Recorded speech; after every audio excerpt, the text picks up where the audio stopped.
That garbage continually slides into the combustion chamber so that everything burns uniformly. The combustion chambers are 70 square meters in size. The temperature inside is 850 degrees Celsius. After burning on the giant grid, 10% of the garbage remains in the form of ash. The ash is collected and then drops into a water bath. Here, it cools down before finally being deposited in a bunker. It too contains valuable resources.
Good morning, you are watching ABC News GH. This is ABC Headlines. I am Abuna Mante. Coming up, the chairperson of the National Commission on Civic Education, NCCE, Madam Kathleen Addy, is urging Ghanaians to be vigilant against extremist groups during the election period. And still to come in the headlines, campaign activities has heated up as former President Mahama says there would have been a military takeover in Ghana should the NDC have been in power, with the high rates of corruption witnessed under Nana Addo. There's and many more to come up shortly. Do stay tuned.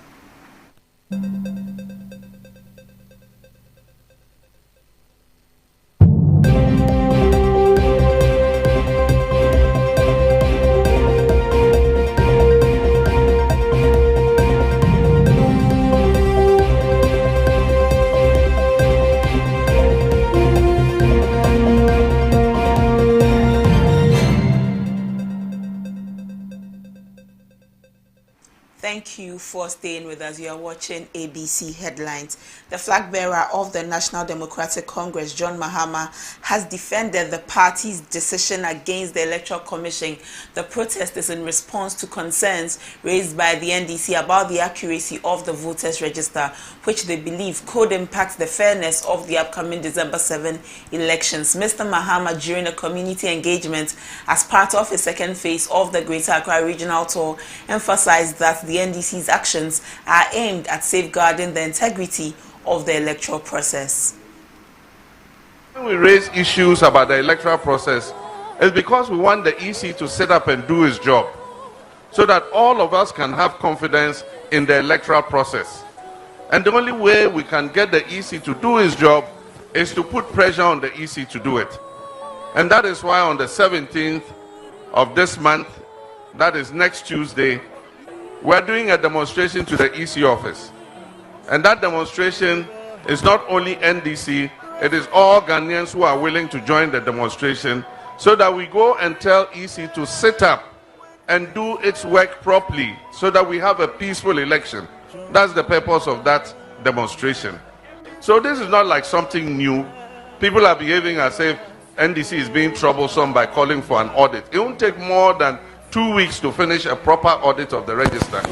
And that's why we're saying the EC should accept, form an independent committee, let it go into the register, accept all our complaints, clean up the register, let us all be satisfied.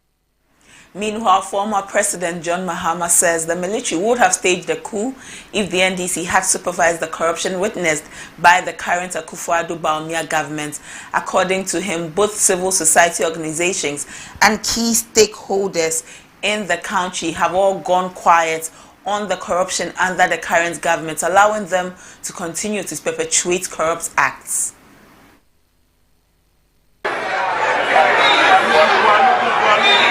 Yena ye tik room ha.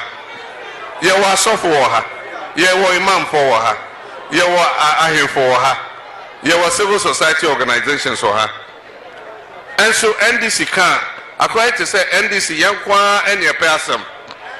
I was saying na ye kabum na ye bie ye maya no ko ba ko ne ka kire of aban say ade am wudi sema mudi ediga na fo no emre na so say mobeko enso ube hu say ye beko ohini bi ho o say o ye bo abaso ejima pa wa ye no e na de ye ko asori a ni amana akoto ho o ye hira ho ube di nkunim wa ya de pa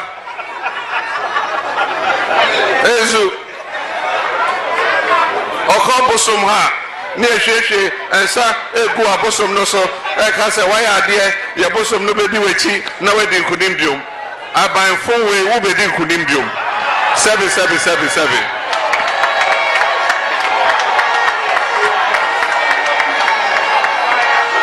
ezu na mena meka anka saa katase hye ne proya akoso ewo MPP aban mu anka ye NDC aban a anka by now soldier for etu ya aban ne fi ho mena meka no kra na meka kyeremo katase hye ne proye ene ewisem ene kronobo akoso ewo Bawumia ne Akufo-Addo aban mu anka ye NDC ene koso ewo NDC aban mu a anka se ye tu aban negu ezu na mebia ye obibia ye ka se ye nipa ne bebre ye nya atwom efi se wo de hwe me ogidi se NDC na ene be dinkunimu abato no.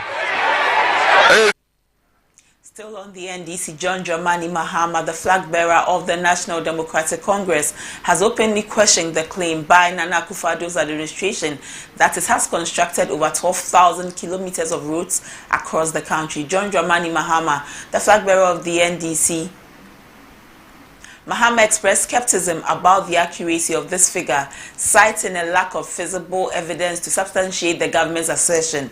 Speaking during a campaign event in the Botiano English Amanfum constituency, Mahama vowed that if the NDC returns to power, his administration would conduct an audit to verify the legitimacy of these road construction projects. He also criticized the government's off-road infrastructure nationwide, arguing that the government's claims are inconsistent with the conditions on the ground.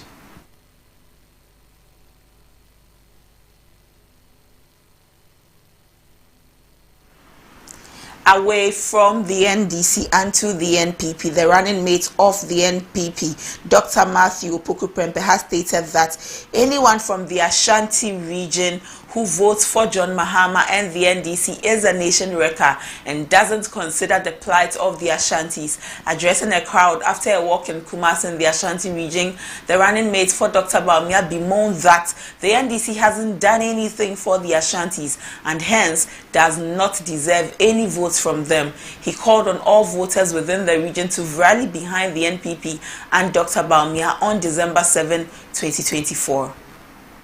Okay, Simon, pay you better Ghana, Kumasia, or say a crane of gold to fly to join your day. Why are now NDC for birthday watching.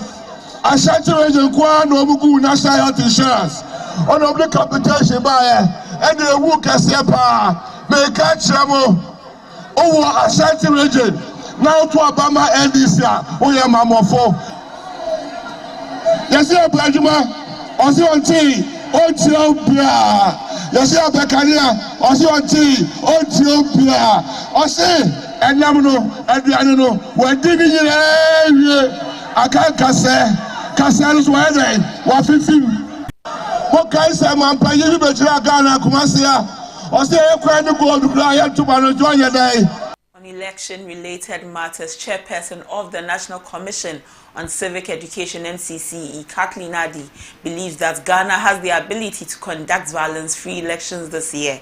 She says that the attention should rather be focused on the possible activities of extremists. We are looking forward to a successful election. We are looking forward to an election without bloodshed, Madam Adi said. We are looking forward to an election where no one has to die for someone to come to power. She added, Ghana has great mechanisms to ensure we have a peaceful election. This year, our worry should rather be on external threats to our democracy due to activities of violent extremists.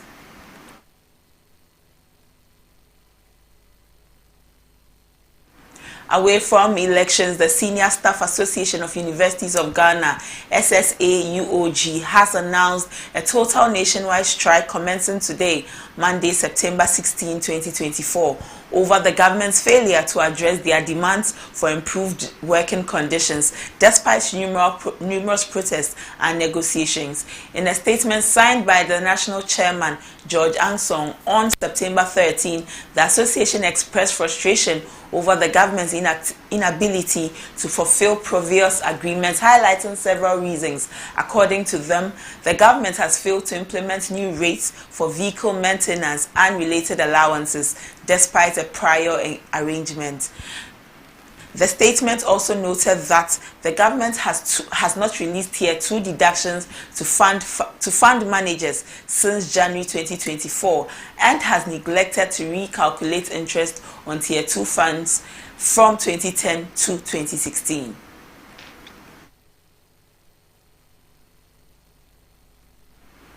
In international news, the FBI said on Sunday that it is investigating what appears to be an attempted assassination on former President Trump. The Trump campaign said earlier that the former president is safe following gunshots in his vicinity.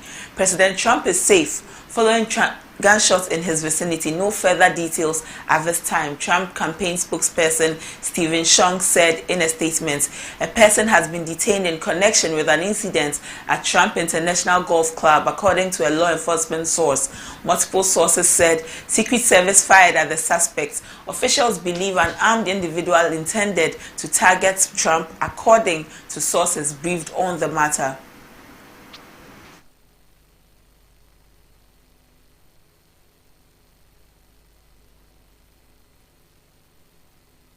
Main stories for this morning. I am Abna Mante. Up next is ABC in the Morning. Do stay tuned.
Attention business owners, it's time to take your business to the next level with ABC News GH Television's mega promo. From August 1st to October 31st, 2024, we're offering you unbeatable deals to advertise your products and services. Don't miss out on this amazing chance to reach more people and grow your brand. For more details, give us a call on 050-993-0360. Remember, terms and conditions apply. Follow us on social media at ABC News GH _.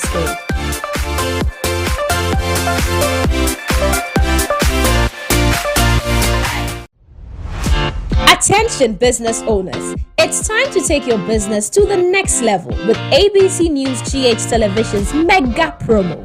From August 1st to October 31st, 2024, we're offering you unbeatable deals to advertise your products and services. Don't miss out on this amazing chance to reach more people and grow your brand. For more details, give us a call on 050-993-0360. Remember, terms and conditions apply. Follow us on social media at ABC News GH _.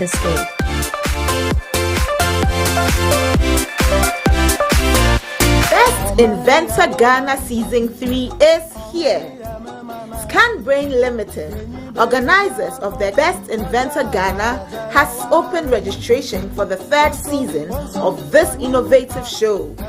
Who can enter? Manufacturers of innovative solutions for daily use. Winner goes home with 5,000 Ghana cedis. First runner-up with 3,000 Ghana cedis. And second runner-up with 2,000 Ghana cedis. The show will be broadcast on ABC News Ghana Television. Best Inventor Ghana Season 3 begins on the 21st of September 2024 at the Assembly Hall of the St. John's Grammar School. Registration is open to everyone. Call us now on 054-955-4148 to register.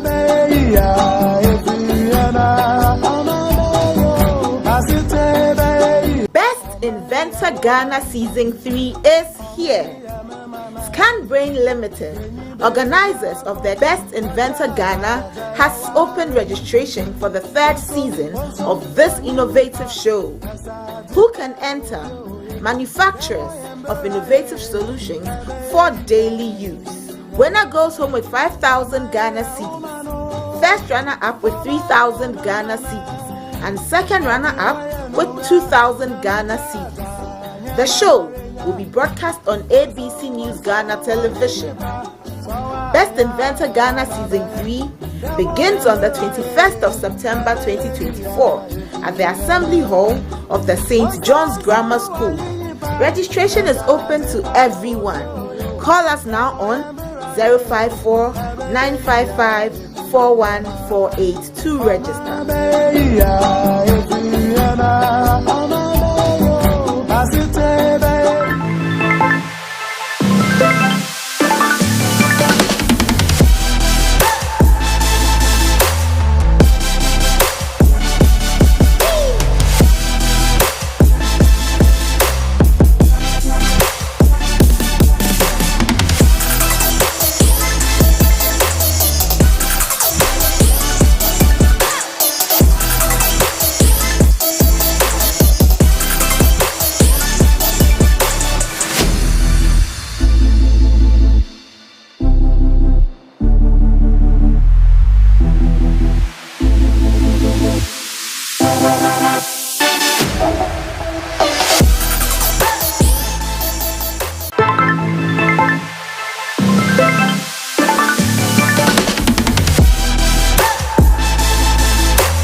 Organizers of the Best Inventor Ghana has opened registration for the 3rd season of this innovative show.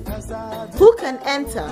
Manufacturers of innovative solutions for daily use. Winner goes home with 5,000 Ghana cedis. First runner-up with 3,000 Ghana cedis. And second runner-up with 2,000 Ghana cedis. The show will be broadcast on ABC News Ghana Television. Best Inventor Ghana Season 3 begins on the 21st of September 2024 at the Assembly Hall of the St. John's Grammar School. Registration is open to everyone. Call us now on 054 955 4148 to register.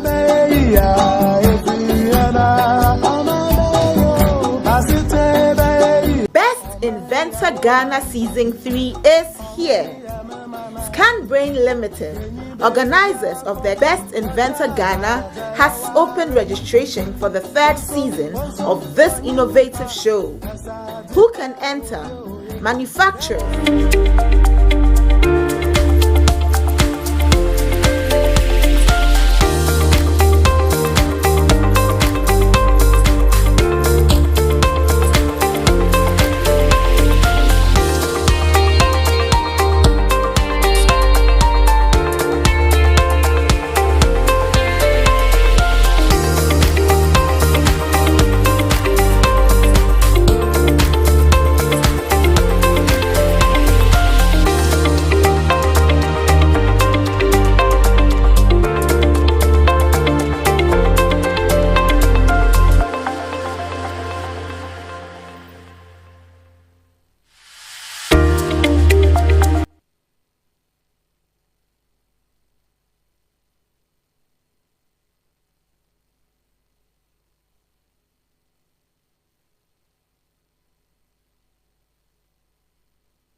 Good morning and welcome to ABC in the Morning. I'm Epifania Jokotogligui. Now, it's a Monday. I told you Monday is going to come very quickly. You didn't expect it. I mean, I also wasn't looking forward to Monday coming. It was like, let's see, it was literally galloping like a horse, but here we are. So I still sign up to those who are petitioning for Monday to actually be banned. Can we just ban Monday?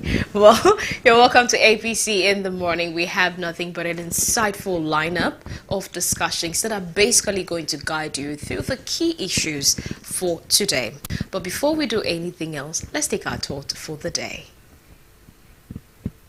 So in the midst of chaos, there's also opportunity. And this is by Sanchu. And he says that in the midst of chaos, there's also opportunity. So whenever you find yourself in a chaotic opportunity situation, you find, things are not going according to your plan and things are just, everything is in shambles. Just try and look for the opportunity in that situation. Well, we'll kick things off first with our ABC front story, and over there we're going to be diving into the surge of labor unrest in an election year. So we have labor unions that have taken to strikes across the country, and they've left many wondering about the social contract between them and also the government. And what's happening? Why are we having strike here, strike there, strike here, strike there? So how can the government handle all these situations, especially in an election year? We're going to look at that. And the question is there a need for labor unions to actually exercise some form of restraint, looking at the fact that we happen to be in an election year? We'll have a labor expert to join us on the show, definitely, to discuss that, and also a governance expert in the discussion. Now, for our main discussion, we'll be focusing on the ever-pressing issue of galamsey and its devastating impact on food security. The government has established an ad hoc committee that is going to tackle this menace, but will this be enough? That's the big question on a lot of people's mind. Is this enough to solve the problem? Well, we'll also be delving into the ongoing debate between, I didn't call it a debate, but the issue between the NDC and the Electoral Commission over the, alleged irregularities in the voter register, and the fact that they're still pushing for a forensic audit. But the question we're asking, is the forensic audit necessary, or is this simply a political posturing? We're looking at all of this, and we'll be hearing from the experts and party reps on this critical issue. Also, in light of that, don't forget that tomorrow is when the scheduled nationwide demonstration will be taking place. Well, in our business fix, definitely Abena will be turning to the projections from TAG on the outlook of the currency as we approach the festive season and elections. What should businesses and consumers expect? She'll bring you all the details you need for that in the business fix segment. And on politics today, well, the NDC's planned nationwide demonstrations promise to shake the political landscape. Yes, and we'll be discussing its impact with, the social activist Martin Bebu. And lastly, we'll also hear directly from the people. We have a platform that gives you the opportunity to tell us what you have to say. I'm talking about Ghana Speaks, and my colleague Samuel definitely will be taking us to a constituency to get a pulse on how the constituents feel about their MP's performance. We have all this and more for you. But you can stay connected with us on social media. So follow us on X, Instagram, Facebook, and TikTok, all at ABC News GH_. And let's bake.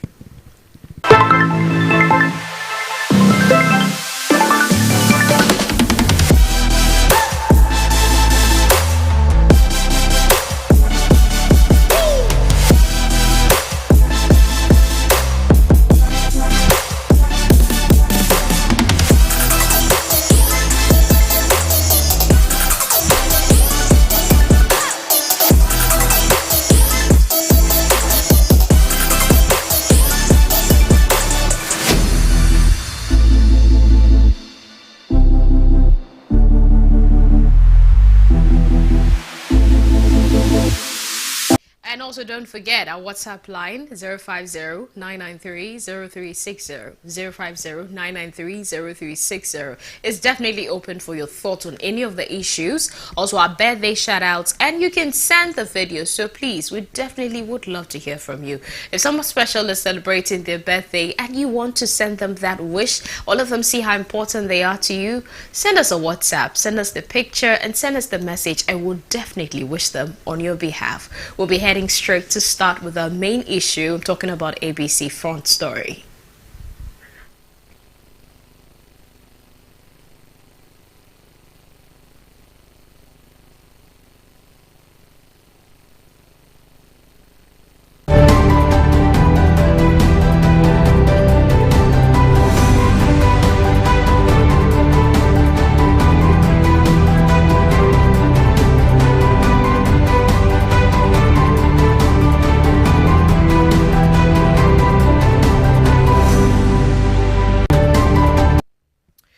Today we're diving into a topic that has sent waves throughout the country, over the course of this year.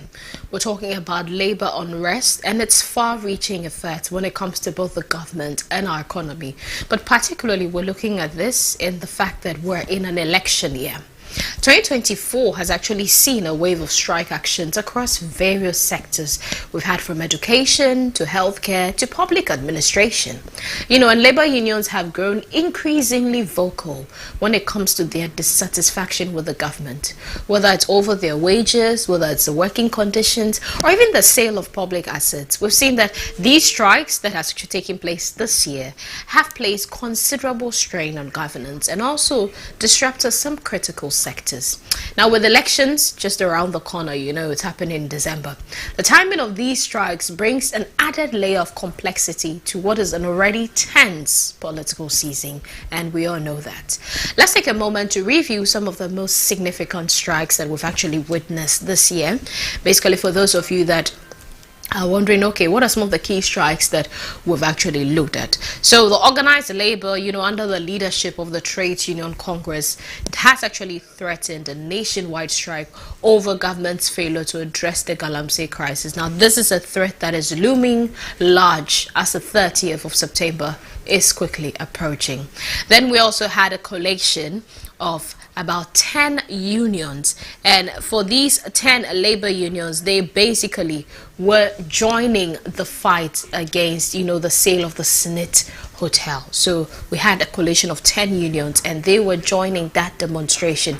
But as you can definitely see that on the graphics, they're not the only one. 10 labor unions that consisted of the University Teachers Association of Ghana, that's UTAG. We had the Ghana Medical Association, GMA. We had the Ghana National Association of Teachers. We also had the National Association of Graduate Teachers, and we had the Public Utility Workers Union. We also had the Civil and Local Government Staff Association Ghana. We also had Teachers and Educational Workers Union. We had the Judicial Services Staff Association Ghana, and we had the Ghana Registered Nurses and Midwives Association, and the General Transport, Petroleum and Chemical Workers Union, announcing their intention to embark on a nationwide strike that was effective July 15th. And this was to protest the intended sale of 60% shares in the 4 SSNIT hotels to Rock City Hotel, and the dissolution of SSNIT's management board. So yeah, these were actually the 10 labor unions that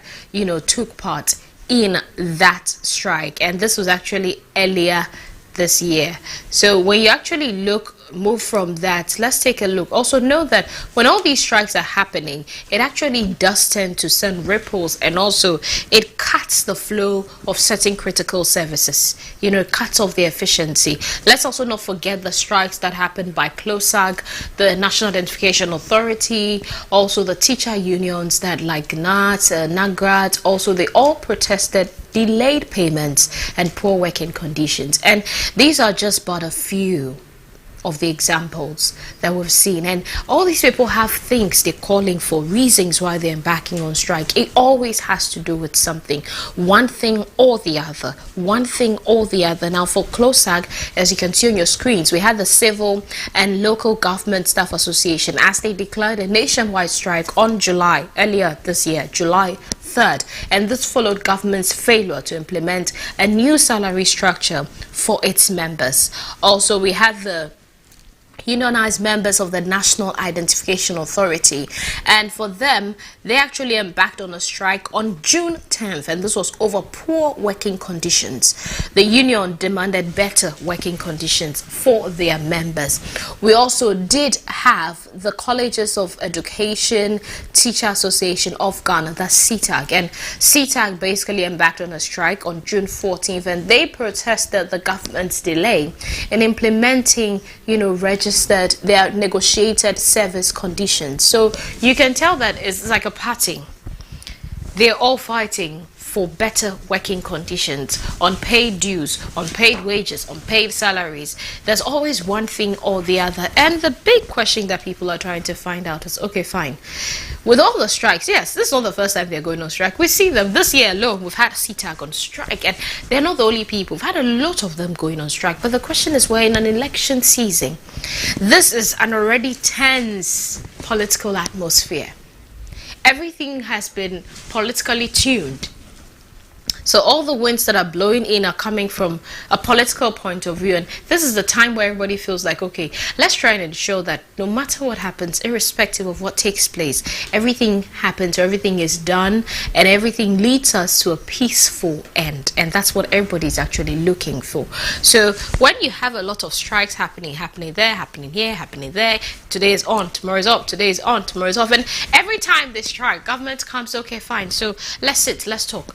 Okay, so we agree to pay this by this and this day. We agree to settle this by this and this. I mean, if you're looking at the Senior Staff Association of the Universities of Ghana, they are actually embarking on a strike. And for them, yes, earlier this year they had made mention of that, and government said, okay, we're going to work on your vehicle maintenance allowances. And right now it's like, no, the promises have not been met. People are questioning, is this the best period? Is this the best time to actually, I don't want to say hold government by the horns, but then try to get them to be accountable. Is this the best time frame in which to get them to actually live up to their promises? And people are wondering, why do you wait till now? We definitely have seen them, coming up on strike and they stop and they strike and they stop. But this year has been rampant. One after the other, one after the other. You go to bed, you wake up, these people are striking. You go to bed, you wake up, these people are striking. You go to bed, you wake up, these people are striking. So it causes so many issues. And you're looking at the fact that this brings you to look at what type of relationship actually exists between government and the labor unions in the country.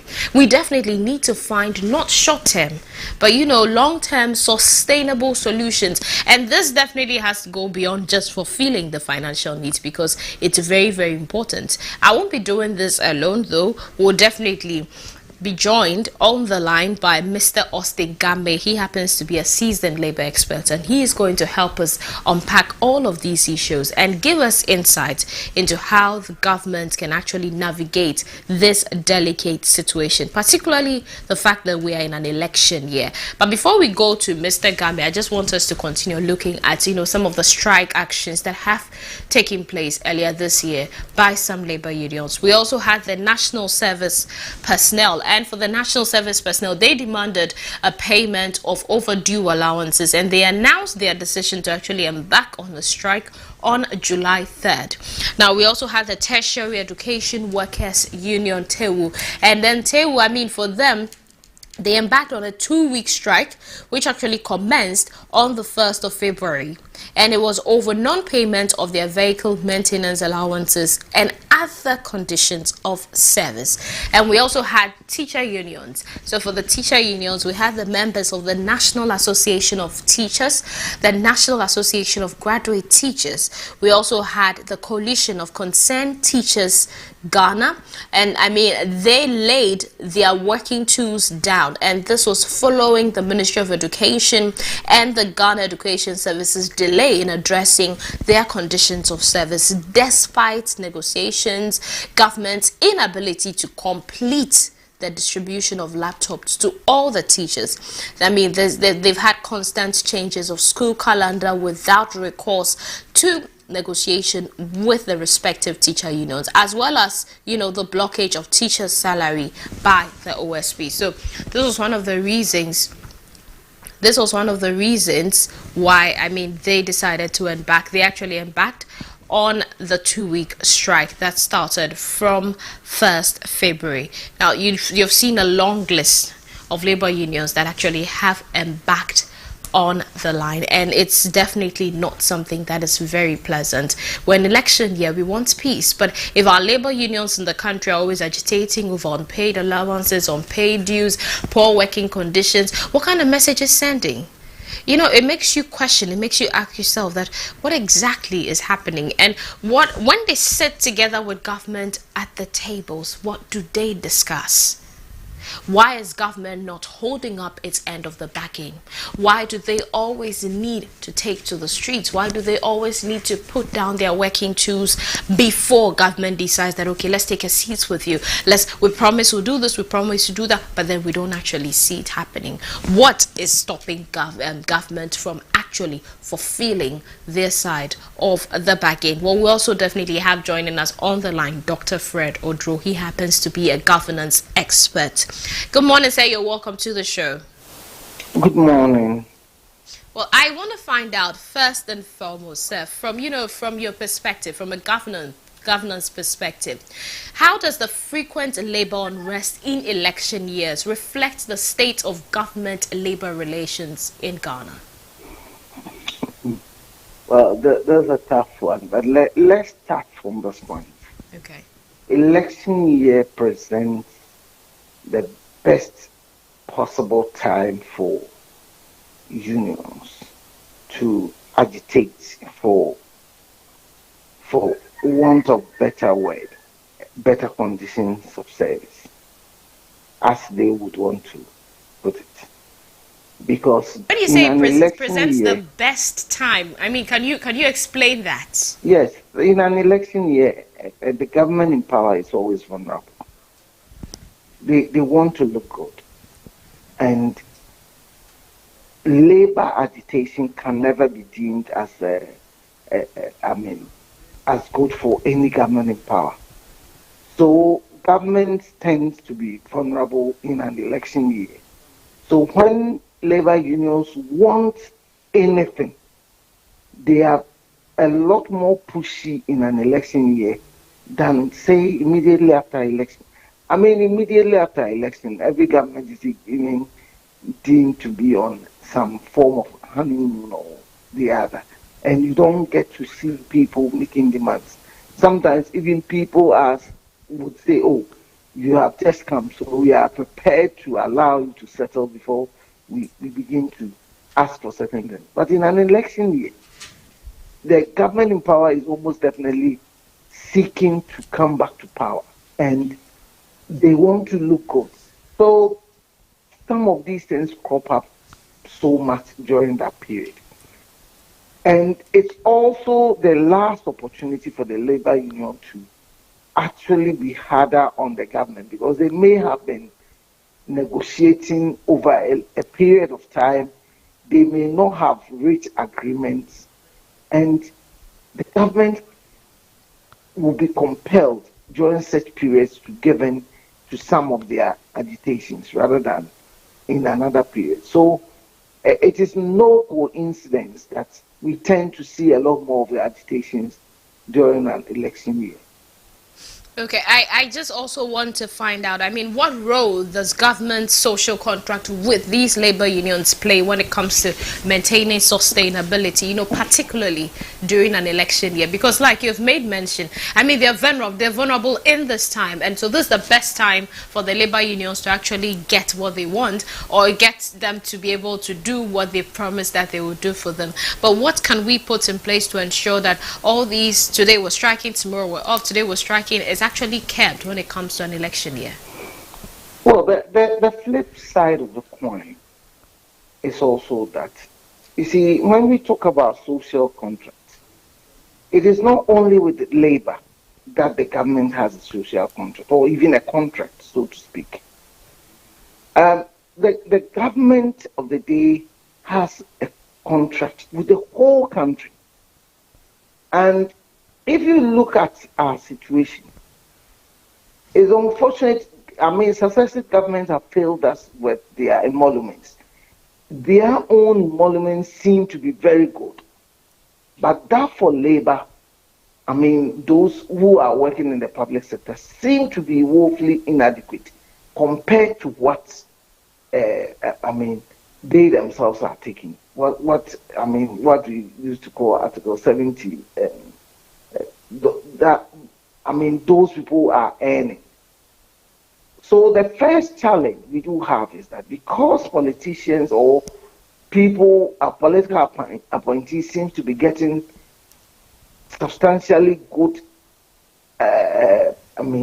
emoluments, those in the public sector, the others in the public sector seem not to be getting a lot more. But if you look at it holistically, how much of our national kitty should be devoted to emoluments? Because here is a government that has got social contract with the whole country. There are demands for roads, there are demands for water, there are demands for schools, electricity. We are demanding for a whole lot. So how much of that should be given to those working solely in the public sector? So it is a very difficult question. If you have an economy such as ours, which is so weak, government can never, in fact, even if you go to advanced economies, There are labor agitations to a large extent. I mean, France is a typical example. Every now and then you see labor agitations over one thing or the other, over pension age, over, even times for, working hours. All those things can create certain conditions. Of course, in our part of the world, it tends to be about emoluments. So you come to the realization that we have a huge challenge. What is the percentage of the population that works in the public service? It is less than 10% of the population. Those in the, I don't think our current public sector is even up to 2 million people. So if you have just less than, say, if you take the country to be about 32 million, and below 2 million people are working in the public sector, how much of the national kitty should be devoted to paying their emoluments? These are critical questions that we must, as a country, look at. Because if one institution comes out to say, oh, my work is so important that I should be given so much of the national kitty, will it be fair to all the rest of us? So what happened is that everybody is seeking to work in the public sector because they think once you get into the public sector, you will earn good salaries. And then in addition to that, we need to begin to question the essence of productivity. We are paying people, but for what kind of work are they supposed to be doing? So if somebody is a lecturer, if somebody is a doctor, if somebody is a nurse, if somebody is a teacher, what should be their work output? How do we measure it? How many hours should they be spending on their work? Or all that we need to do is that I've secured employment within the public sector. I think we need a bigger discussion about some of these things because sometimes you sit back and you analyze. If you go to some public institutions to seek services and the kind of service you get, and sometimes even you can throw in the question of corruption within the public sector. This is not political corruption I'm talking about. Public service corruption. If you begin to ask some of these questions and you look at the demands some workers make, but then the first challenge is that we failed to rope in the politicians because they can take so much for themselves. So people in the public service also feel that if you are taking this, then I should also take my pound of flesh. So it's become a big challenge that we are not discussing to the fullest. Definitely, we definitely will be discussing it and try to actually look at it fully. But we also been joined via Zoom. We actually have a labor expert, Dr. Gami. Mr. Gami, he's actually joined us via Zoom. You're welcome to the show. Mr. Gami, you're welcome to the show. Thank you. You're most welcome. Okay. Mr. Austin, I want to find out, let me just start by asking you. We've seen multiple labor unions actually voice their frustration this year, through strikes. And this has actually affected sectors ranging from education to healthcare. What, in your opinion, should the government have done differently to avoid these large-scale strikes in 2024? Thank you so much. I appreciate the question. Labor thrives better and do well, collaborate well, if they have information. In the absence of credible information, labor may assume and hold onto a perception that something is going amiss. And that is the reason why our labor law has been crafted in a manner in which it's been crafted. asking employers to share relevant information at all times. Yes. Under the laws of Ghana. But it does appear that the employer, particularly called government, do not necessarily open up itself for that. And that's the reason why you've had massive kind of labor agitations and strikes and demonstrations in the country, particularly this year, later part of 2023 into 2024. It's not healthy for our economy, but that's what is going on now because the employer is not proactive. Policies that are to be shared with the working people, especially the leaders of the unions, are not shared. And so they are reluctant opening up themselves to further ridicule, and that's why they take to some of the actions that they take from time to time.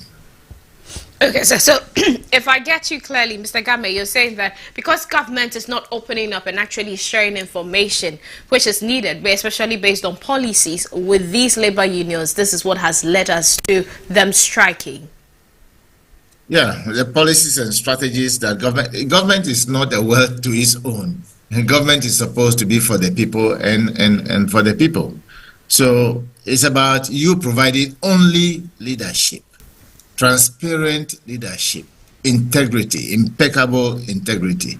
If they observe that you are not doing that, they may with time become intransigent in their demands because they've taken notice that you are not providing leadership. Your policies are not well in place. Your strategies are not working. Everything is going haywire, so they will not respond to you positively as you wish. So these are some of the things, and it should be a lesson to all of us, across Africa, across the world, but Ghana in particular. We've had a fair share of unnecessary agitations and labor disputes, which is not very healthy for the kind of economy we have. Well, that's true. We know that we're actually in an election year, sir, and this actually adds another layer of complexity to the whole issue. So if we have labor unions who by their nature seek to fight for their rights, but in an election year, Mr. Gami, can we say that the political temperature, which is very high, should we say labor unions should exercise some form of restraint or caution in their actions during an election year?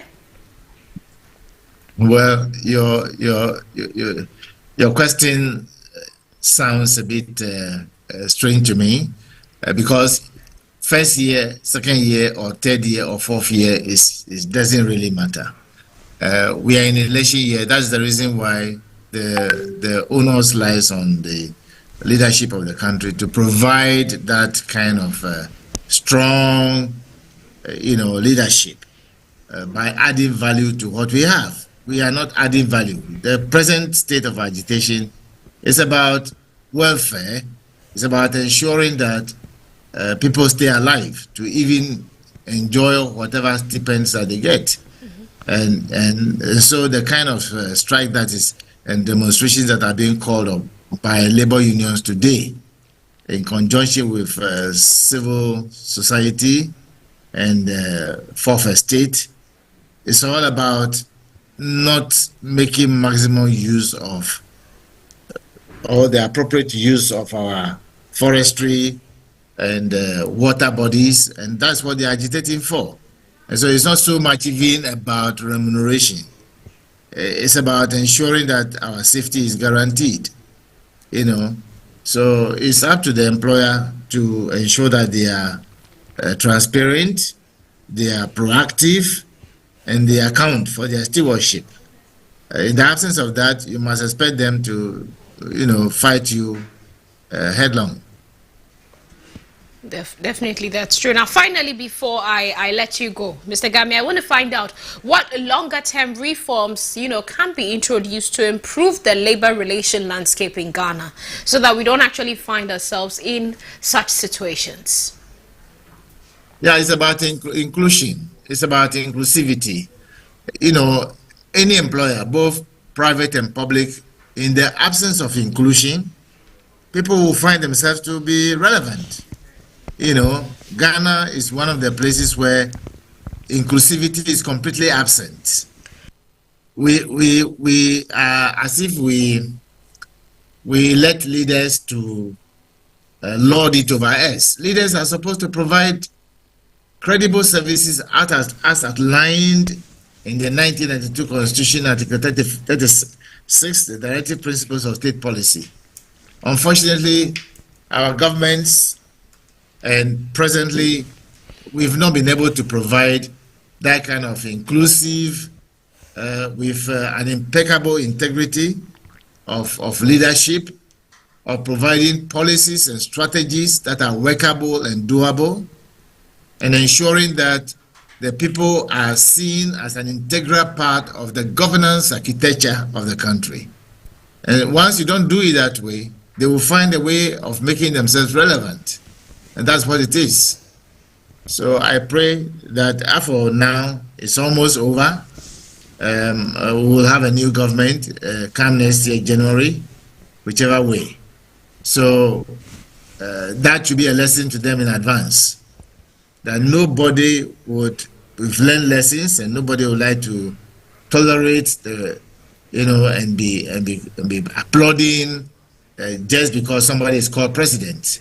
I don't think it will ever happen in this country again, going forward. So they should learn lessons and learn to give us leadership, high quality leadership, and ensure that accountability is not a figure of speech, and ensure that integrity is not a political integrity, and getting people to applaud you for the sake of it.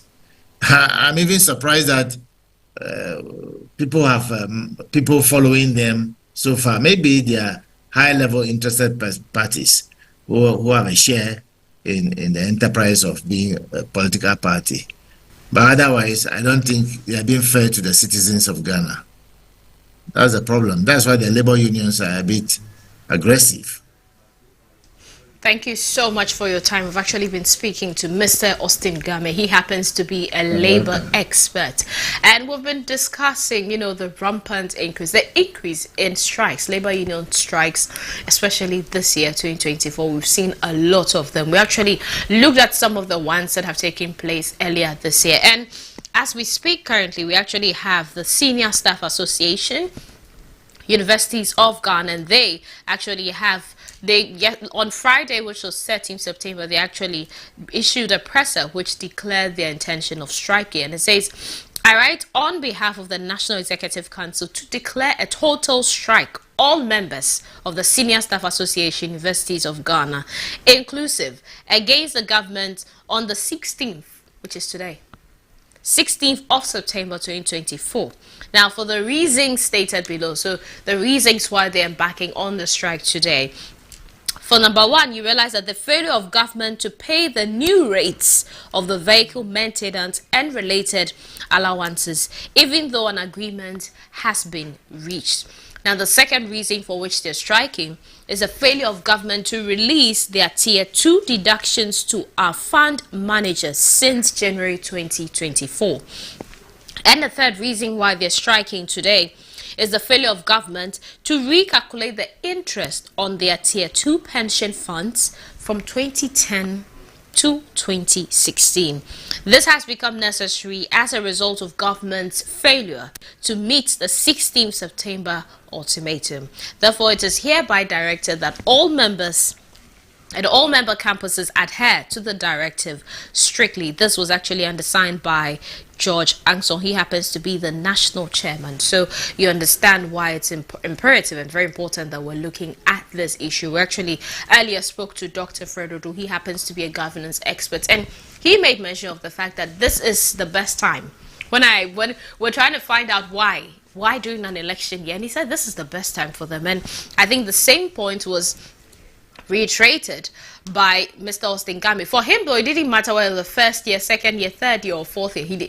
Election or no election, it didn't matter to him. But this was the first time, according to Dr. Fred Oro, because the government then is vulnerable. So you realize how important it is. But the question is, how sustainable is this? And what is government going to do if we're looking towards building a sustainable relationship between our labor unions and the government? Because we can't keep having them strike. Don't forget, the strikes tend to actually cut the flow in the work, and this sends a ripple effect affecting other sectors. And most of these strikes are from the education to the health sectors, and these are key places we wouldn't want them to be striking.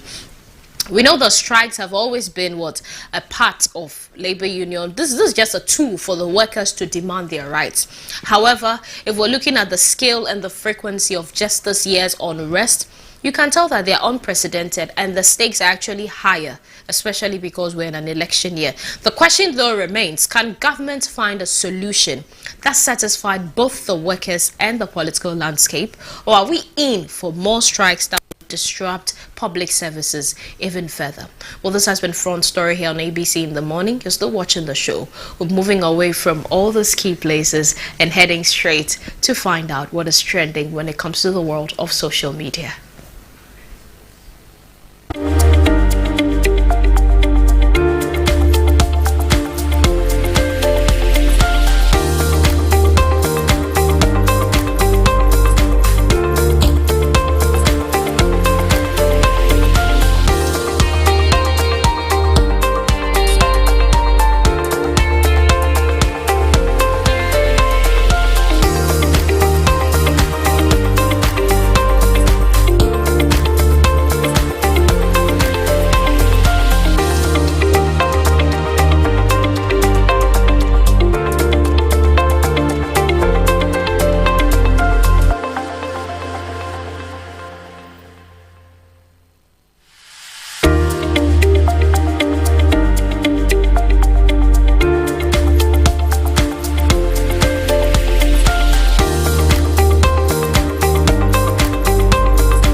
Best Inventor Ghana Season 3 is here. ScanBrain Limited, organizers of the Best Inventor Ghana, has opened registration for the third season of this innovative show. Who can enter? Manufacturers of innovative solutions for daily use. Winner goes home with 5,000 Ghana cedis. First runner-up with 3,000 Ghana cedis. And second runner-up with 2,000 Ghana cedis. The show will be broadcast on ABC News Ghana Television. Best Inventor Ghana Season 3 begins on the 21st of September 2024 at the Assembly Hall of the St. John's Grammar School. Registration is open to everyone. Call us now on 054 955 4148 to register.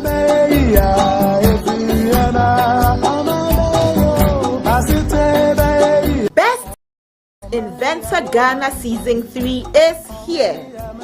ScanBrain Limited, organizers of the Best Inventor Ghana, has opened registration for the third season of this innovative show. Who can enter? Manufacturers of innovative solutions for daily use. Winner goes home with 5,000 Ghana cedis. First runner-up with 3,000 Ghana cedis. And second runner-up with 2,000 Ghana cedis. The show will be broadcast on ABC News Ghana Television. Best Inventor Ghana Season 3 begins on the 21st of September 2024 at the Assembly Hall of the St. John's Grammar School. Registration is open to everyone.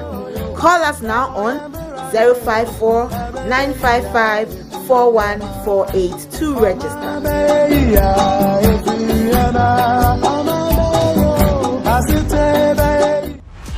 Attention business owners, it's time to take your business to the next level with ABC News GH Television's mega promo. From August 1st to October 31st, 2024, we're offering you unbeatable deals to advertise your products and services. Don't miss out on this amazing chance to reach more people and grow your brand. For more details, give us a call on 050-993-0360. Remember, terms and conditions apply. Follow us on social media at ABC News GH_.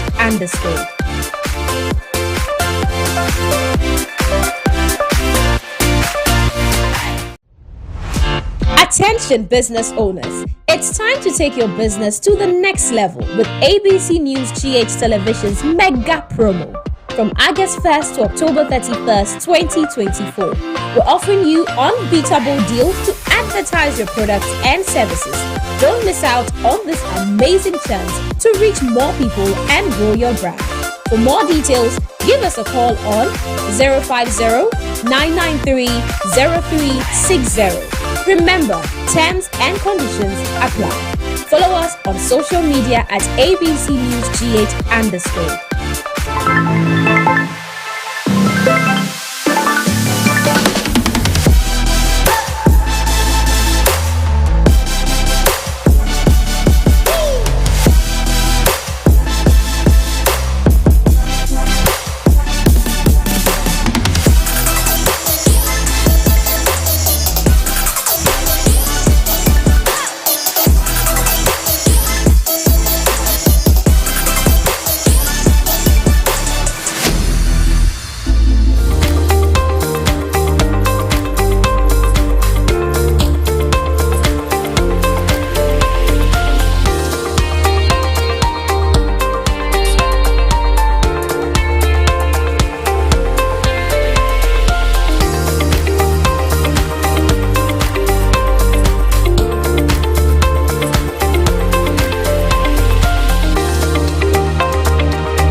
Trends and sports segment, and I am bringing you all the updates you need to know and what is trending on the social media, as well as everything you need to know in the world of sports.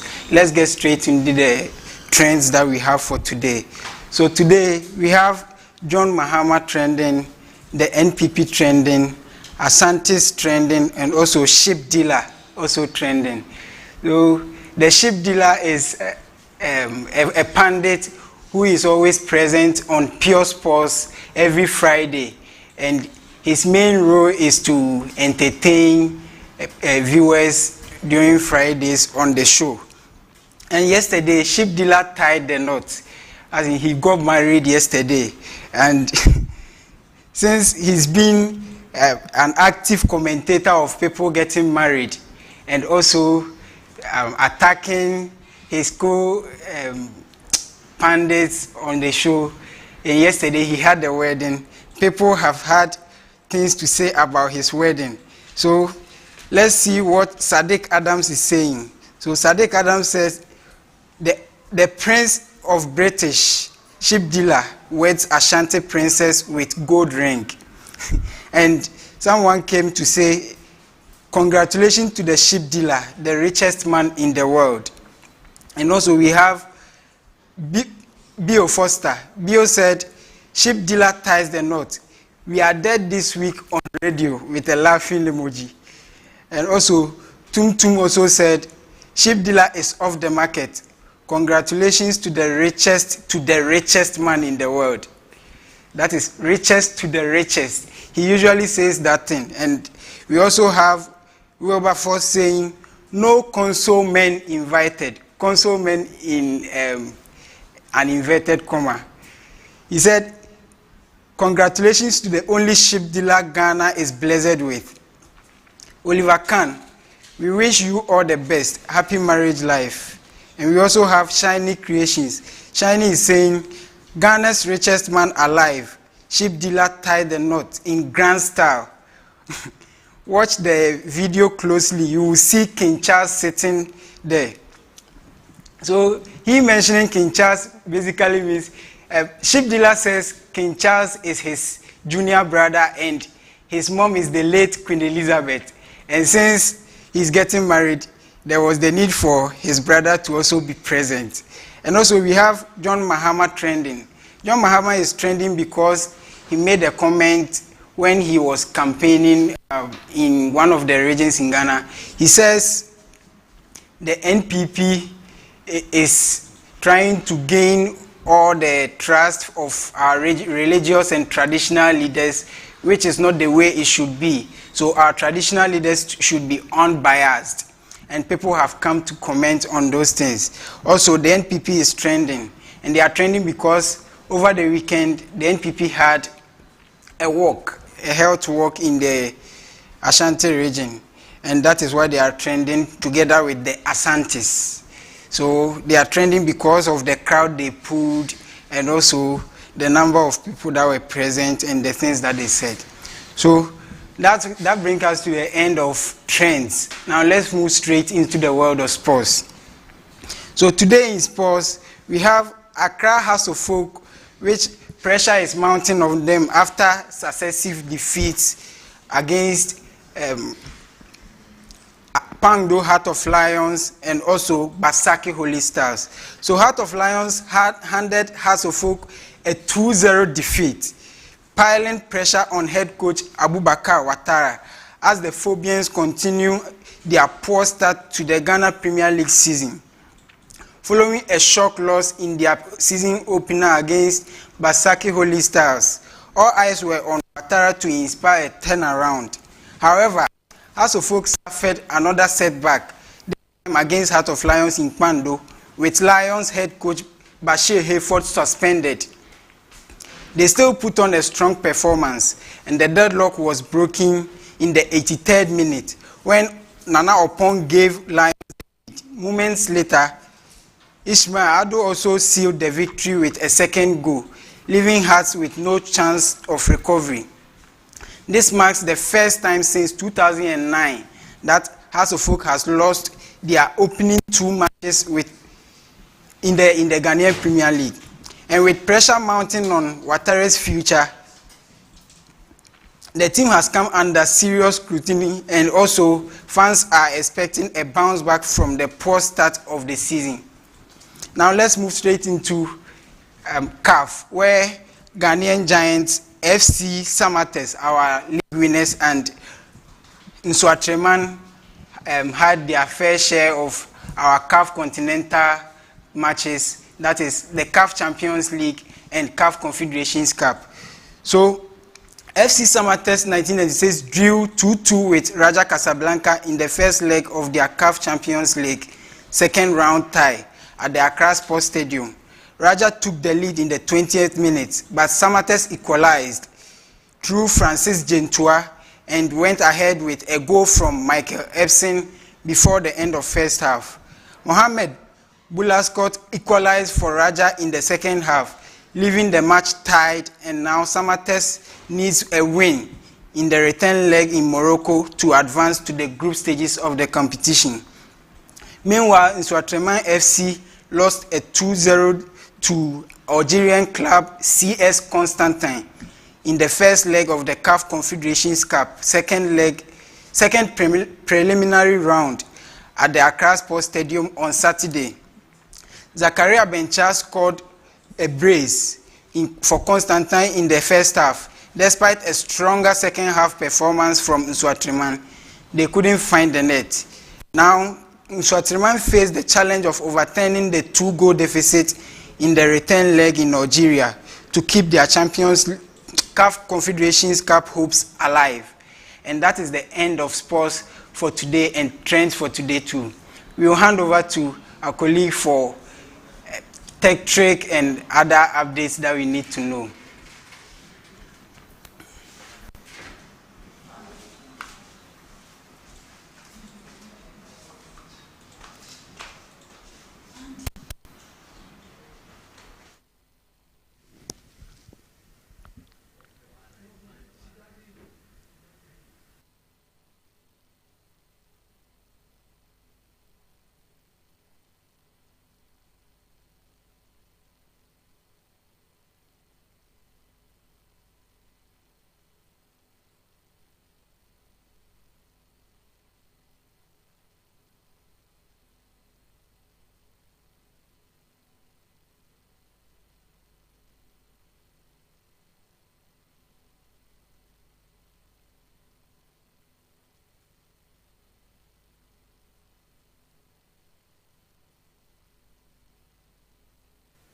Well, Godwin definitely brought you the latest in the world of sports and then some of the things that are trending. But in light of social media, please don't forget you can also engage with us and interact with us. Share your thoughts on any of the issues that we discuss here on the show.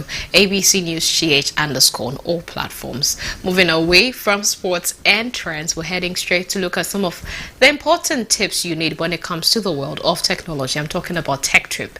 And my colleague Andy is definitely ready to bring you the best tips that you need.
Accounts on social media being hacked.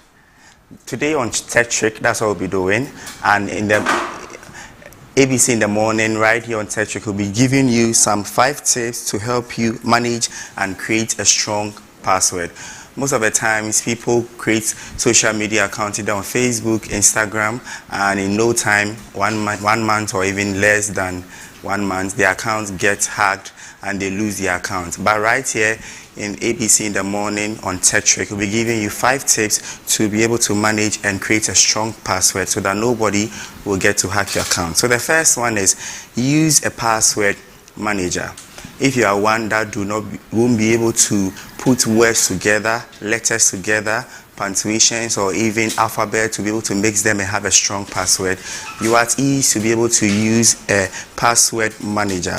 We have password managers such as LastPass, 1Password, or Dashline. What this do to your account specifically is that it generates strong password for you without not going through the stress by giving it strong password and putting together certain either letters, alphabet, or punctuations to put together and all that. So this password manager helps you to be able to put together a strong password. The second one is create a strong password formula. There is a formula that you need to go through when you have to create, or you want to create a strong password to any of your accounts. Develop a personal formula to create unique password, such as combining a memorable word or phrase. So something that will help you and enable you to be able to log into account anytime you log out and you are trying to log in again. But you logging in again should not be something that someone else could do. You are the only person who is supposed to know your password, and that password you create shouldn't be one that anybody can easily get to know. So create a strong password or have a strong password formula. The first one, that you could be able to have a memorable word or phrase. You could also use special characters. You can use special characters in the sense of maybe using an exclamation sign, question mark, and putting them together. You can also make use of the first letter of the website or app name. So for instance, if you are using Facebook, you can choose to take the first letter of Facebook, which is F, to add to your name and add some punctuation marks to it to have a strong password. So a typical example, you can have something like giraffe, lion, 1, Facebook, exclamation mark. So this is what we have on the second tip by creating a strong password, is to get a strong password formula. You should have a formula for it. The third one is that enable 2-factor authentication. This is one common thing that many people use to develop a strong password for their account across social media and anywhere, to be able to not allow other people log into their website. So when we talk of the 2-factor authentication, it is basically having a second layer of security to your account. So you have your first password, and then the second password, so for better want of words, a protection that you create to your account is called the 2-factor authentication. So as I said, this enables you to add an extra layer of security to your account. This requires both your password and a verification code sent to your phone or email. So for instance, if you are creating an account on Instagram, you are required to use a password, which is a strong password, as we are learning here. When you get your strong password and you want to also add a 2-factor authentication, what you need to do is that you provide either your email or your phone number. So when you are trying to log into your Instagram account, you provide the first strong password you created for them, and then the second stage will be that you are supposed to input the 2-factor authentication. This is a short code that is sent to only your phone or email, so this one doesn't go to anybody. And then the third one that we are looking at, the fourth one, I beg your pardon, is avoid common mistakes or password mistakes. Most of the times when we are creating password, because passwords need to be strong, and later on it end up, or accounts end up being hacked by other scammers and other people, we tend to use common things around us, such as our names, our date of birth, or some sequential things that we can easily know, such as maybe the numeral numbers in 1, 2, 3, and then you go. When you use these common passwords, these hackers and scammers that are out there know already. So for instance, you are creating a password or a strong password on Facebook, and you want to use 1, 2, 3, 4, 5, 6. This is something easily that someone can just take a guess and then input it and then get to hack your account. So you are supposed to be mindful when you are creating a strong password, not to use common password. And then the last tip that we are giving you on Tech Trick on how to have a strong password: regularly update and rotate password. So change your passwords every 60 to 90 days. So you are supposed to rotate your password to or for sensitive accounts. So when you create your password and you realize this is not strong enough, or you have created a strong password but yet still you want to upgrade it or make it stronger than it used to be, in the next 90 days or in the next 60 to 90 days you can update the password and be able to give it a stronger password. But before I leave, make sure and take note that passwords are just the first line of defense. Stay vigilant and monitor your account for suspicious activity. So here on Tech Trick in ABC in the morning, we brought you some 5 tips that you need to know to manage and create a strong password. My name is Sandy Opondinchi. Let's meet tomorrow for another tip as well.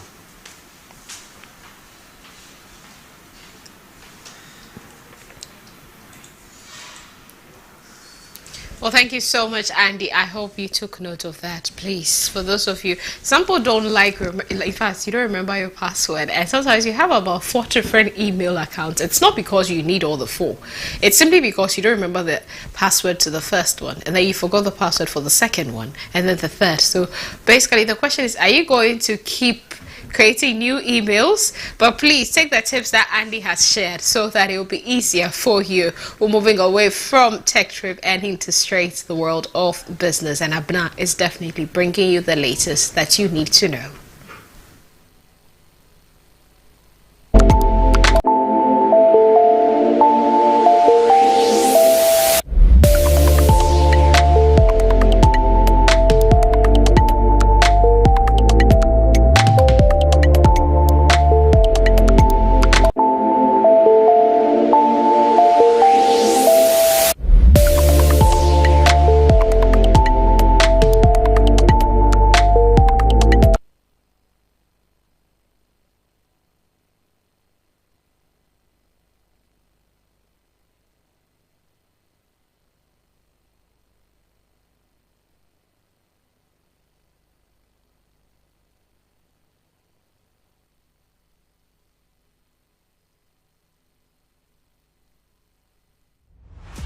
Attention business owners, it's time to take your business to the next level with ABC News GH Television's mega promo. From August 1st to October 31st, 2024, we're offering you unbeatable deals to advertise your products and services. Don't miss out on this amazing chance to reach more people and grow your brand. For more details, give us a call on 050-993-0360. Remember, terms and conditions apply. Follow us on social media at ABC News GH _.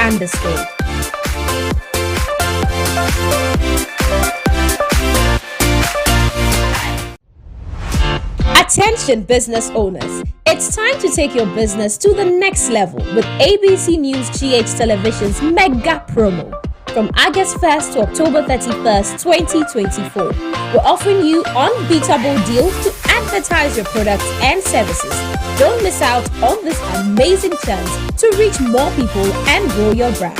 For more details, give us a call on 050-993-0360. Remember, terms and conditions apply. Follow us on social media at ABC News GH _.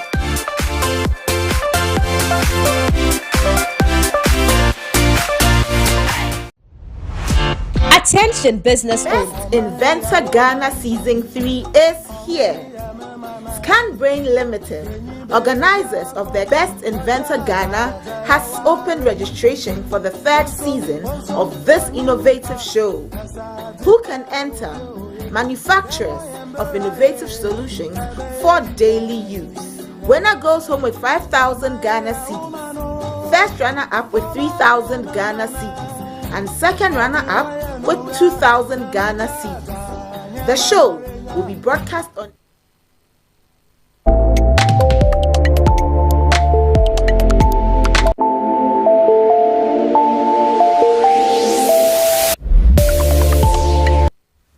Let's dive straight into the business fix. Hi, Abna, are you ready to give us the latest in the world of business?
Okay, Abna, so tell us what's latest in the world of business.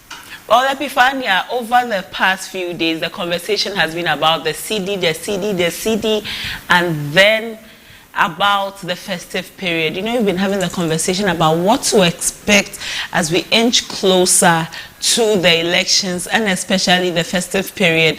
This is a period where we spend a lot of money. We buy things for our friends, we buy things for our loved ones, we buy things for those who are less privileged so that they too can experience the magic of the festive period. So we are looking at the CD, how the CD has been affected, how we also will be affected, because obviously there's a very direct correlation between us and the CD. When the CD suffers, we suffer, our pockets suffer. When the CD does well, our pockets also do well. And you know that various groups have raised concerns about the CD ahead of this period, and latest in raising concerns is the Traders Association of Ghana. Okay, they have raised a couple of concerns about the CD and are looking forward to the government and the Bank of Ghana addressing it. So today we'll be looking at that. Why have they raised this concern? How does it affect them? How does it even affect the ordinary Ghanaian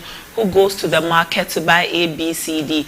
Epiphany, I'm sure this Christmas you'll be doing it for your family members, for your in-laws, for your friends, for people that you admire, and I'm sure you are looking at your pocket to see how well you have enough money and if your CD can be able to stand when it gets into the market. So these are some of the things we are looking at this morning on Business Fix.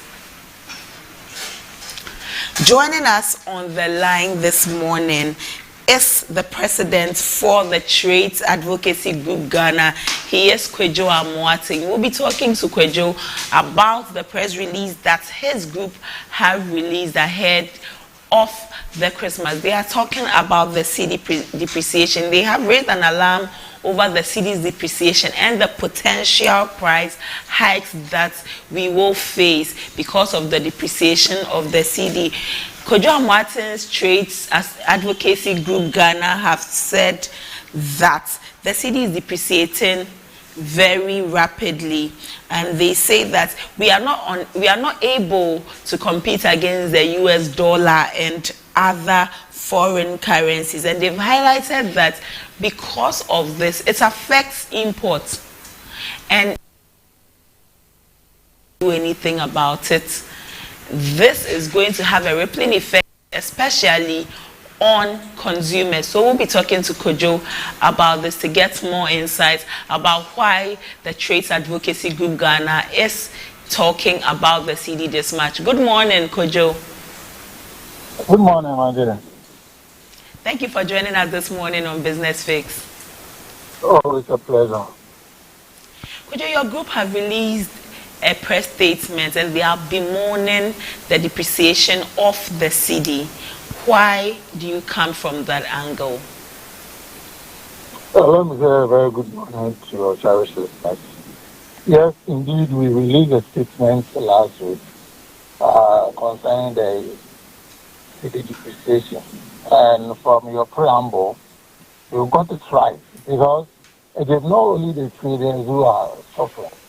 It is we, the consumers. In as much as I am an importer, wholesaler, and a retailer, I'm also a consumer, because things that I import, when you come to my house, the things that I need, you can never, and nobody is an islander, the person can provide or maybe import or do things for himself. You will definitely go and buy certain stuff from other people. So we see the trend, where the trend is, the city is depreciating too. If care is not taken, and it has already started, because a lot of people, a lot of businesses are folding up. And where the things is heading towards, things need to be done as soon as possible, because here is the case. At first, it was difficult for you to even get a shop in Mokola. But now come to Mokola and see. There are a lot of empty shops that people have vacated. But we know something can be done. just that the incompetency of this governor is mind-boggling. Because if you have a governor that does not even meet his stakeholders, if you have a governor that does not take advice, if you have a governor that in his institution we have a department for supervision and monitoring, and all that they do is go to office, take their first salary, take drinks, go for small meetings, and take their allowances without hitting the ground where they work, without them. You see, just listen to the name, monitoring and supervision. How can you monitor somebody whilst in your office? Why can you do that? Are you saying that don't let anybody come and tell me, oh, now we are in a digital world. So no. Where the people are operating, they don't have any surveillance on them. So they should come on and come and do the work that of they haven't met any of the traders. Come again. Are you saying that the Bank of Ghana's monitoring and supervision team has not met any trades group? Oh, they failed. They failed. Because see, they failed in the previous administration, and in this administration too, they are failing. Because see, if you do have a competent banking supervision, based on those reports, we learned that before the emergence of those banks that people call the collapse banks, there were reports from head of banking supervision that those banks were doing well. That is why the previous administration keep pumping money into the banks. Meanwhile, they sat in their office without doing any work. And this is exactly what is going on. How can Bank of Ghana give the commercial bank forex and does not place a seal or does not even go to supervise whether those forex land in the pockets of businessmen and women? Come to Mokola and ask any businessman that we that use forex. If you find any forex in our banks, you won't get them. You won't get them. But what is intriguing is that the bank manager that tells you they don't have forex is the same bank manager that will direct you to a certain allowances. Where do those people get their forex from?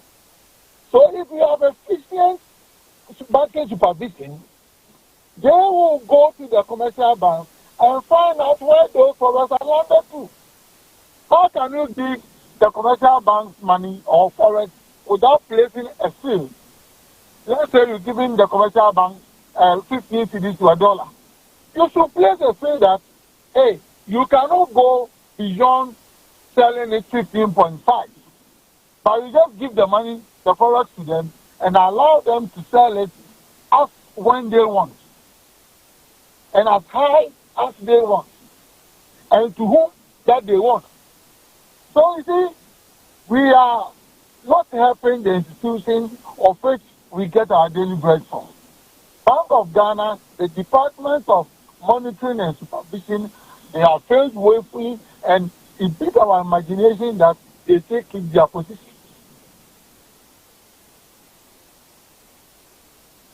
The heads of some banks are in bed with the allergies, as you call them, who sell the dollars on the black market. Please come again. Your line went off. So Apologies. I was asking that, are you saying that the Bank of Ghana and the heads of the local banks are in bed with the allergies, as you call them, who sell the dollar on the black market? This is open secret. And nobody that does business in this country knows this. It's not something that is a figment in somebody's imagination or something that we have concocted. No. This is an open secret. You are in bed. If they are not in bed, somebody, you sit at the bank. How come you knew an allergy that sells forex? Is that your duty?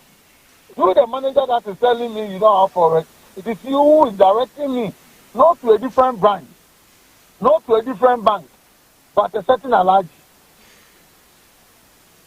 Do they have anything in common? Are they colleagues? Are they colleagues? It's open secret. And everybody knows it. But you see, we live in a country that when we employ people, where are the KPNs? Huh? Where are they?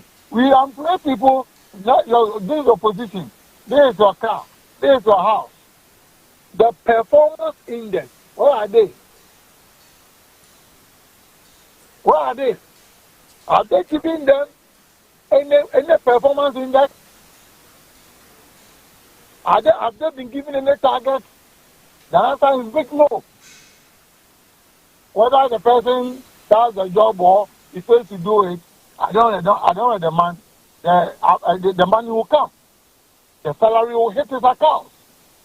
Mr. Boateng, definitely not to cut you, but could you please hold the thought for me? We'll definitely come to you to continue that thought. We've actually been speaking with Kojo Amoateng. He happens to be the president of the Trades Advocacy Group Ghana, and definitely they have expressed some deep concern when it comes to the rapid depreciation of the Ghana cedi against the US dollar and other foreign currencies. And yes, you know that this is a very important issue that is, happening now. They have actually warned that this creates avenue for significant price hikes across the country, and we've definitely seen a couple of those things happening.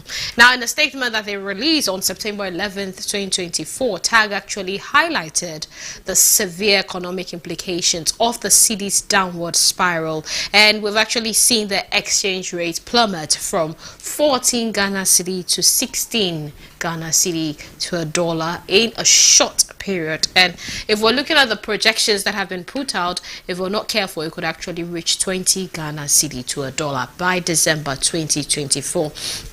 The weakening of the cedi has actually led to a surge in import costs, especially for traders who rely on imported goods. I mean, for some of them, that's their business. And once there's, the surge in the cedi, the dollar is actually higher, the cedi just keeps dropping, and it's affecting them because right now they have to increase what they're doing. We've looked at so many issues, we've spoken about this, and we started talking about the cedi since last week. But if Mr. Amoateng was saying that if he comes to the banks and then the banks are telling you that they don't have the forex, but then the bank managers are able to direct you, quote unquote, to an Alaji who is going to be able to give you better rates, then the question is, are they in bed with them?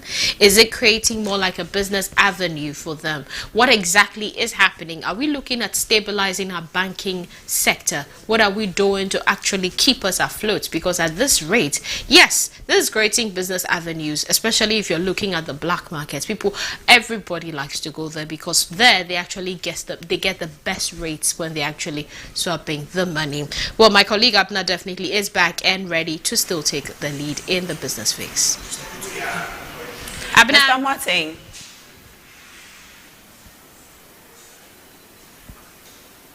Hello, Mr. Kojo Amoateng.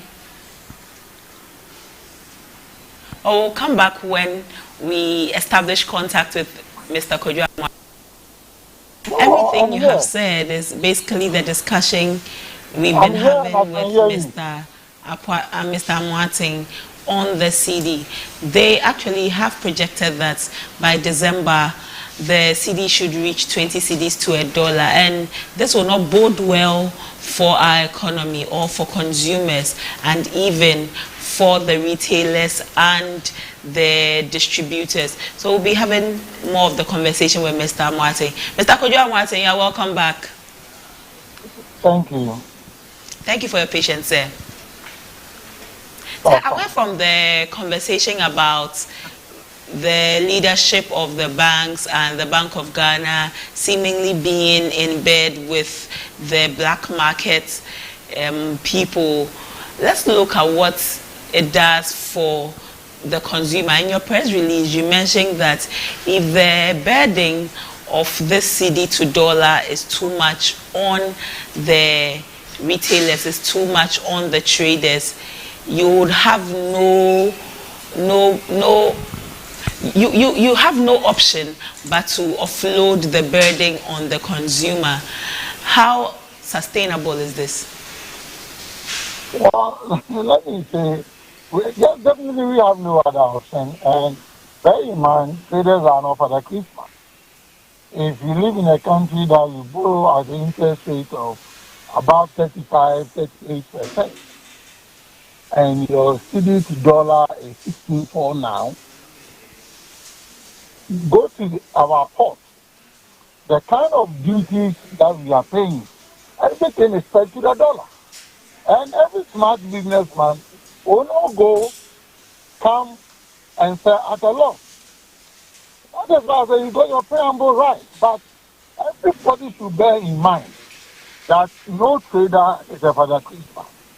We will make sure we will add it on to the final consumer so that we stay in business, because nobody has given us money to pay.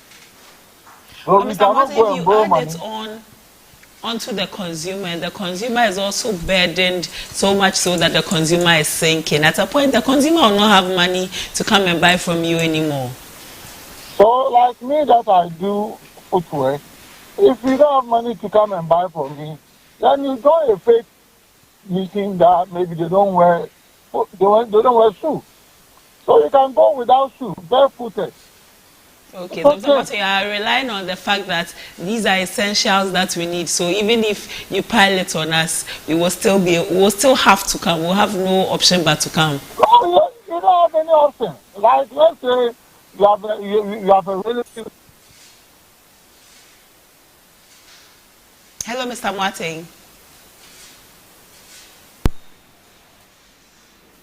Hello, sir.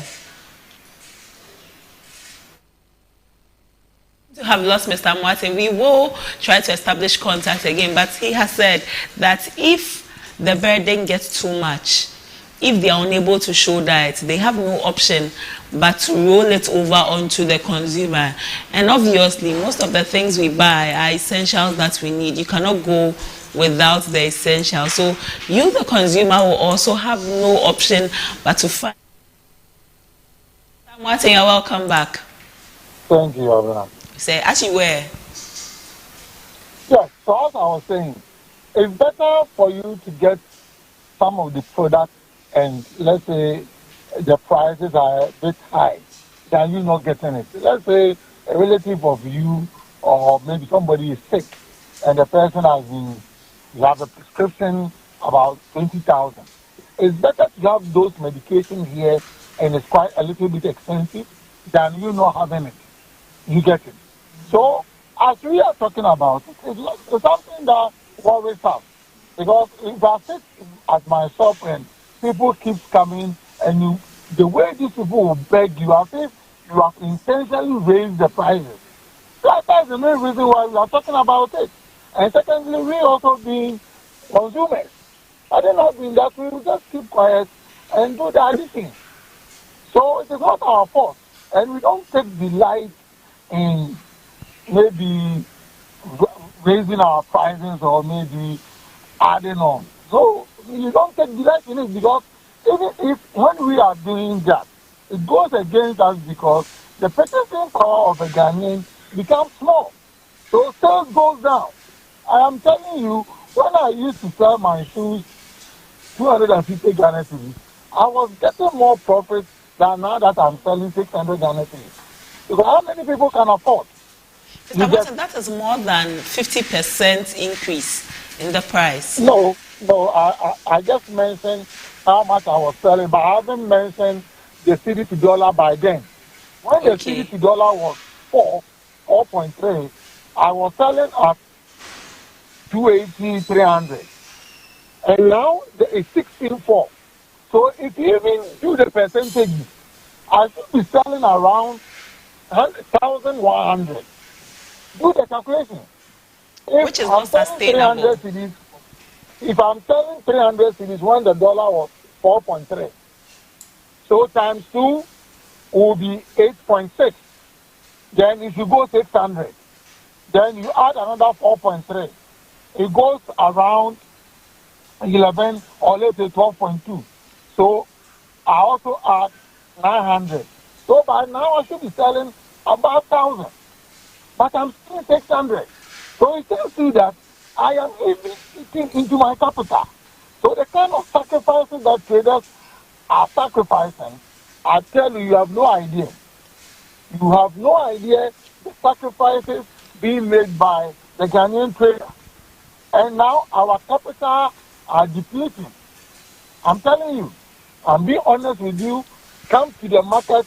You don't come to my office. Come to my market and do your own sampling.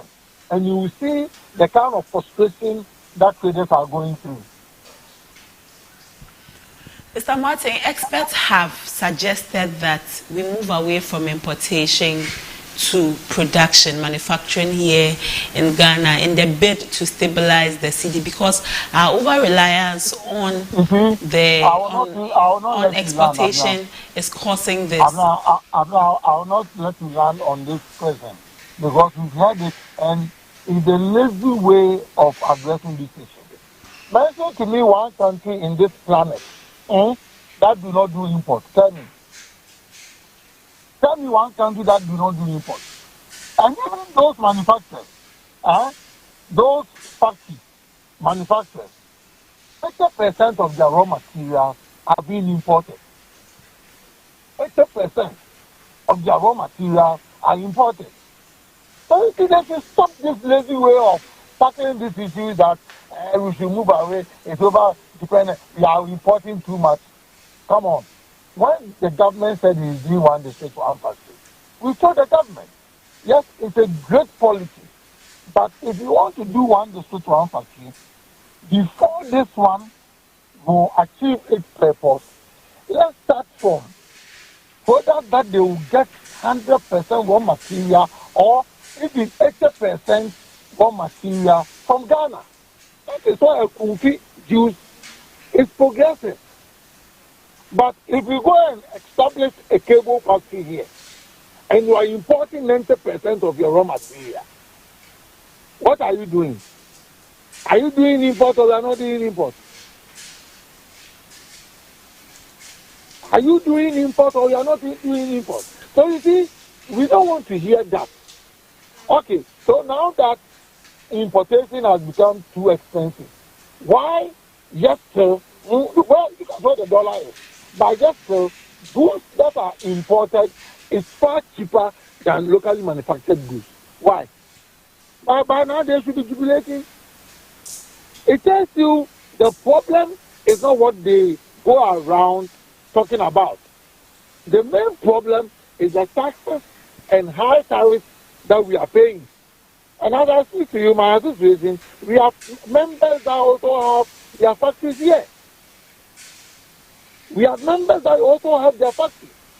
So it is not that it is because we are doing import. That is why the dollar is low. Look at those multinational companies. The telcos that we have here. Tell me a Ghanaian that owns one. The bank. If you are talking about 5 top banks, you can never get a Ghanaian bank. And at the end of the year, when they make profit, when they are taking those profits to their home country, you don't take it in cities or in forex. So those lazy way of them trying to put us in that bag, like no, it will not work. That is not the fact. That is not. And let me tell you, all the import that comes into Ghana, the indigenous Ghanaians do only 20%. Let anybody come and debate this. All the imports that comes into the country, the indigenous Ghanaians do only 20%. So they should stop wasting our years and find the proper solution to the problem. That is why stakeholders' engagements are important. That is why if we don't have somebody who thinks he knows all, he knows everything from archaeology to zoology when it comes to finance, and so he doesn't need anybody, any stakeholder to sit down with. This is what you say. You came, you took the dollar 4.3, 4.2. Now it's 16.6. And as governor, you are not ashamed of this. As a governor, you are not ashamed of this. You can't resign. And if you cannot resign, you cannot be fired today. Mr. Martin, if the governor has not engaged you, the stakeholders, have you approached the Bank of Ghana to request his audience? We will never request for a meeting from Bank of Ghana. It is them that needs us. It is not us that needs them. You get it? At the end of the day, the person that appointed you, you are going to the post. Is that person head that is going to be on the ballot box? And if that person loses the election, will you keep your job? I started my business during Rawlins's era. Rawlins is gone, Kufuor is gone, Atames is gone, John Mahama is gone, Nene Akufo-Addo is going. 5 presidents. So my business is there. But can you count the number of people that have changed positions since Rawlins as Bank of Ghana governor? It is them that needs us. If you will not call for a meeting, if you will not seek solution to each problem that he has created, we will be in our self-selling. And when we go and come and we see the margin, we will put it on our product as we said. And Mr. Martin, want to be like you are holding the consumer to ransom because you will not engage or you will not ask for audience from the governor because he hasn't also done that with you. But doesn't it mean that at the end of the day, like 2 elephants fighting, the grass is what is suffering? So in this context, the consumer is who is suffering. I don't think you are being fair to the traders. Because Mr. Martin, I just want to find out. No, you are not being fair to the traders if you ask that question. Because are traders being paid by the citizens of Ghana? No, they aren't. We do our own business and pay ourselves.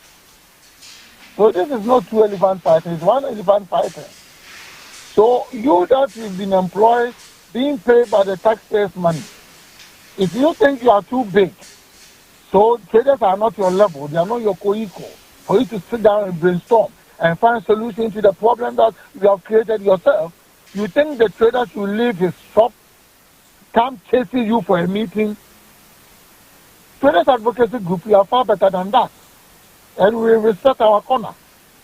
We will be in our shop, we will be in our offices and encourage our people. Try and help them find professional accountants for them. So that when they bring their goods, they will calculate their margins well. So that they will not run at a loss. This is what we will spend our energies on and entreat our members to do. There's no way we will go chasing somebody who thinks he is far superior than a trader for a meeting. Hell no. Okay. Thank you for joining us, Mr. Martin. It's a pleasure talking to you, but I owe me a breakfast.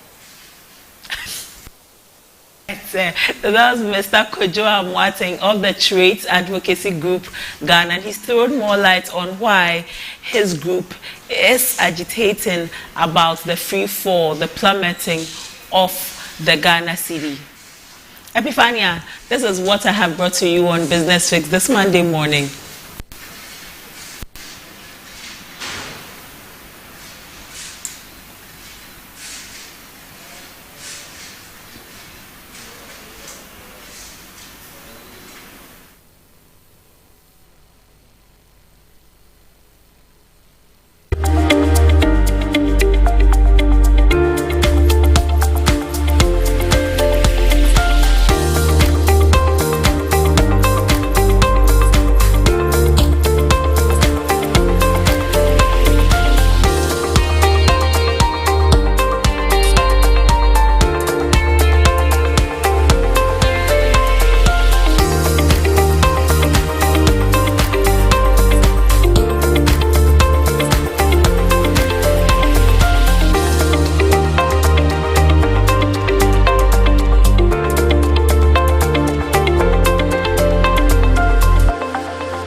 straight into main discussion, and today we're looking at some very important issues. Now, you know, we're looking at Galamsey and food security, which is a looming crisis for the country. Now, Galamsey activities, as we know, has actually devastated Ghana's arable land, and it has turned what we call our once fertile soils, you know, that sustained protective agriculture into scarred landscapes of pits and mounds of excavated earth. But, you know, we've been ranting about this since last week. The most important thing, though, that I want us to actually take note of is the fact that government, you know, in response to this escalating crisis, President Nana Addo Dankwa Akufo-Addo established a 5-member ad hoc ministerial committee to address the issue. And the committee is actually being led by the National Security Minister, Albert Kandapa. Also, we have key figures such as the Minister for Lands and Natural Resources, Defense, Employment and Information.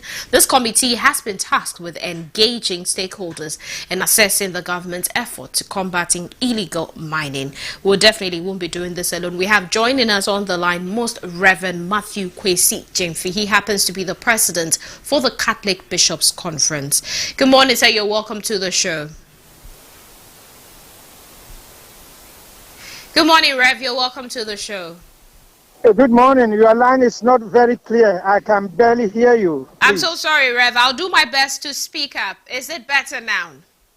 Yes, it's better, yes. Okay. I want to find out first and foremost, I believe the Media Coalition Against Galamsey has actually welcomed the step that was taken by the president on the establishment of the 5-member committee to oversee the concerns that were raised on illegal mining activities. Hello? Yes, Rev. Can you hear me? Barely. Can you raise up your voice a little bit? Yes. Rev, yes, it's better now. Okay. I want to find out, I believe that the Media Coalition Against Galamsey actually is welcoming the step that was taken by the president on establishing the 5-member committee to, tackle the concerns raised on illegal mining activities. Yes, we have heard that. We have also heard that the committee has been set up, yes. Yes, but how are you reacting to this? Well, I think it's a very good move, and it shows that the president of our country is really listening to the people and our concerns. Sometimes you have to remind them to take steps for us. So we are very, very impressed, and we are very, very happy with the bold step that he has taken. Now, one of the grave concerns of this issue has to do with food security and its health implications. What has been the coalition stand or your research into this worrying situation? Well, we do not have all the research work, but you see, the thing is, we see it in the field. Those of us who visit these rural communities where food is produced, and when you see that former farmlands have been degraded and have been used for this, and there are every day more land is being degraded, then you don't need any research to tell you that it affects food security. Definitely. Rev, before I let you go, I want to find out, as much as you're excited about the establishment of this ad hoc committee, what are your expectations for them? Yeah, our expectations, first of all, let us make it clear. We know that the president of Ghana, Nana Addo Dankwa Akufo-Addo, has taken very, very bold steps. At first, even he said he's putting his presidency on the line. And he did that. And a lot of action, it took a lot of action. And many of us were very, very grateful and were very appreciative. Now, the actions that he took, I believe that after the elections, things relaxed. And that was because we hear the opposition or the other political parties were saying, if they did come into power, they will allow the Galamsey, which he was banning, to go on. And even now, as we are speaking and we are speaking against this, we hear some of the political parties, especially the major opposition, saying that they may restore the Galamsey.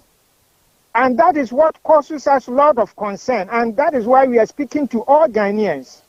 If the president brings out the guidelines and what has to be implemented, let nobody, no political party also come in that when we come, we will reverse it.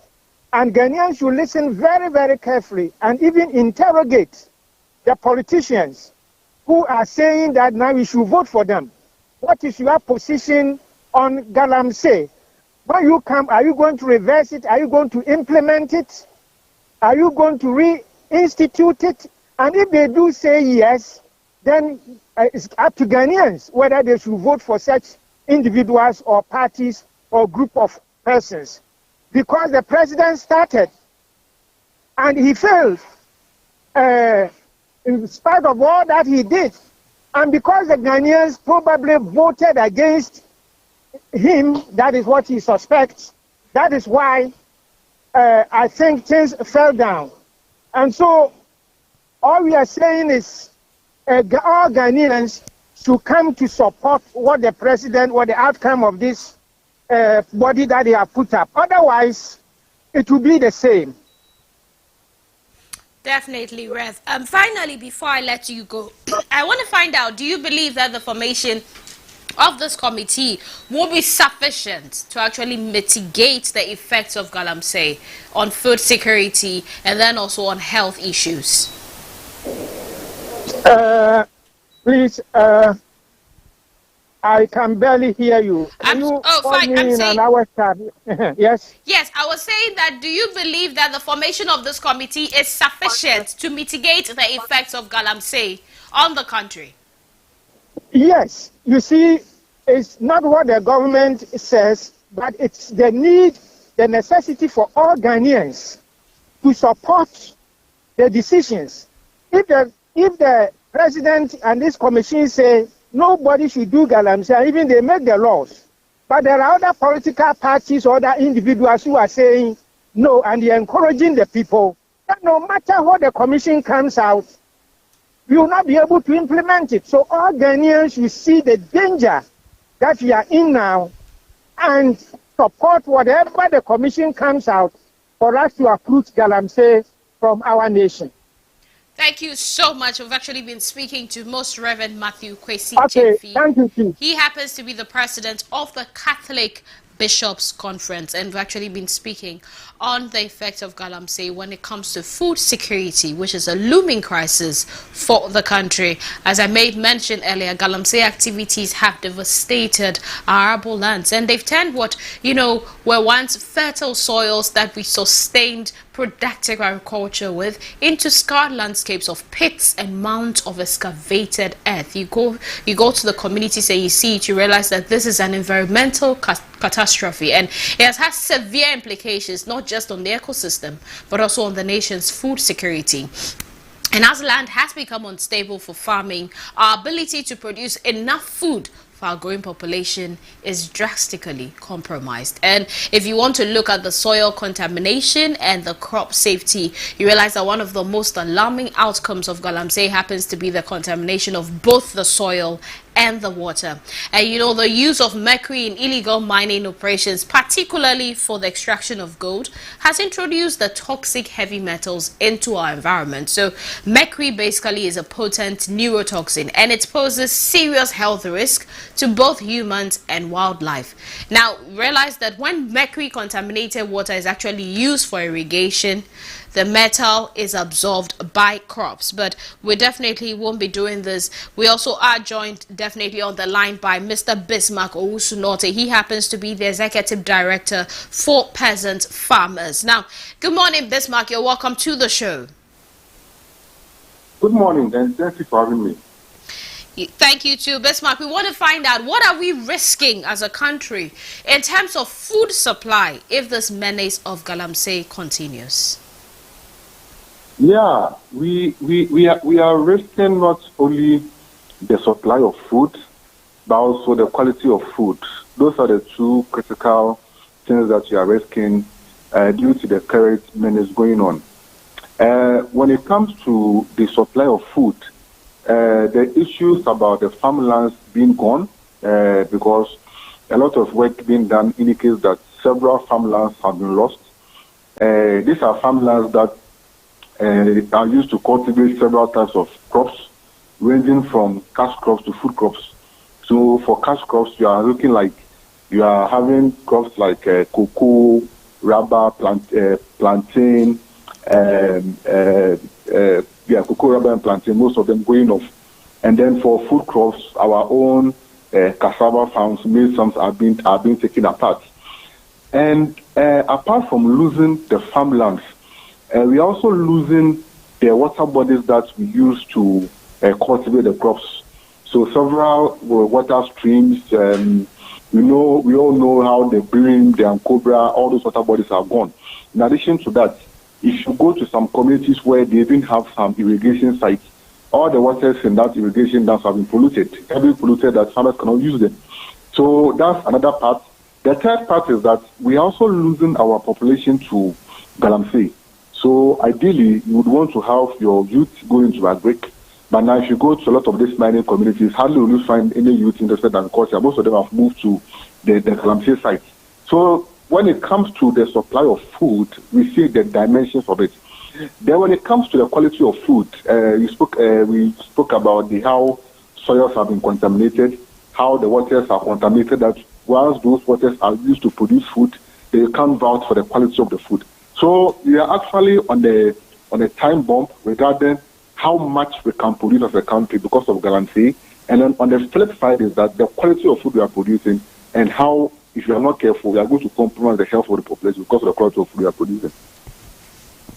Definitely, Bismarck. Also, so in terms of land distraction, how would you say Galamsey has affected the farmlands, and how is this in turn affecting the farming activities?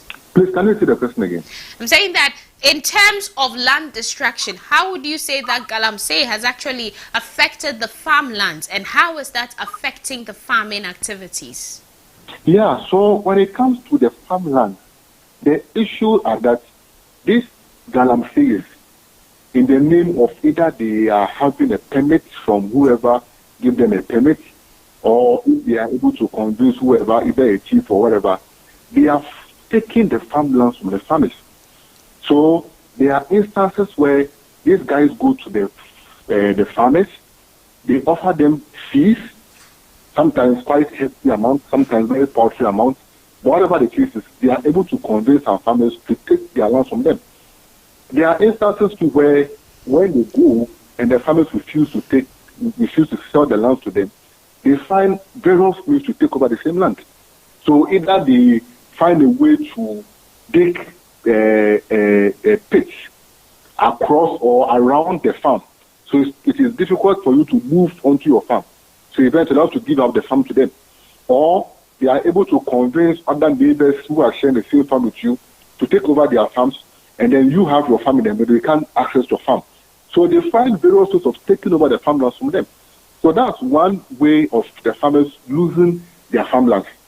In addition is that there are areas where maybe the source of water passes through some of the farms, and because some of these waters are polluted, they have a way of affecting the soils that the farmers are going to use to produce the crops. So one, farmlands are lost due to either they being taken forcefully, either they being bought, and two, these farmlands are contaminated. So whatever is happening is that we are reducing the availability of the farmlands for us to use, or we are even polluting the farmlands. So these two main issues mean that, one, the available acreage or hectares of farms that would have been available for farmers to have used, now it's not available. So if maybe in one particular district, they used to have about 1,000 hectares of farmlands available, now they are doing about 600 because 100 is gone. And the danger is that the rate at which the taking over is happening, very soon they might even take over all the 1,000. Because for these Galamseys, once they are finished one side, they move to the other. So if you do not take a drastic action to halt them where they are, then eventually all the farmlands in these mining areas will be gone. And for those places that have been taken over already, if they are contaminated, there is no way you can do any proper farming over there. Because it's either you are cultivating poisonous crops for people to consume, or you do the crop will not do well. So in both cases, we are losing anyway. Definitely, we are losing. And in light of that, you realize that, recently the government actually set up an ad hoc committee. First off, are you aware of this? Well, we also had the information, thanks to you, the media, that the president has set up a 5-member committee comprising ministers of several ministries. And to be blunt with you, we are very shocked and surprised by the president's approach, because it appears that what we foresee, the government don't foresee that. It appears that the dangers that we are seeing, the level of destruction that is happening, and its effect on our food availability and quality, the president doesn't seem to see that. So he, in his opinion, he feels that we should go the normal route. The normal route is something that we have been doing from 2017. Because I remember 2017, all this kind of thing that was done, all this stakeholder engagement was done. But here we are. So if there is a disaster ahead of you, I don't think that is the time for us to sit down and dialogue. Okay, I definitely will come back to you, Bismarck, on that. But we've actually been joined on Zoom by Isifu Seidu Kudus. He happens to be the head of advocacy for Settle Ghana. Now, Settle Ghana is a CSO, and they actually defend the rights of Ghanaians across all sectors. Isifu, you're welcome to the show.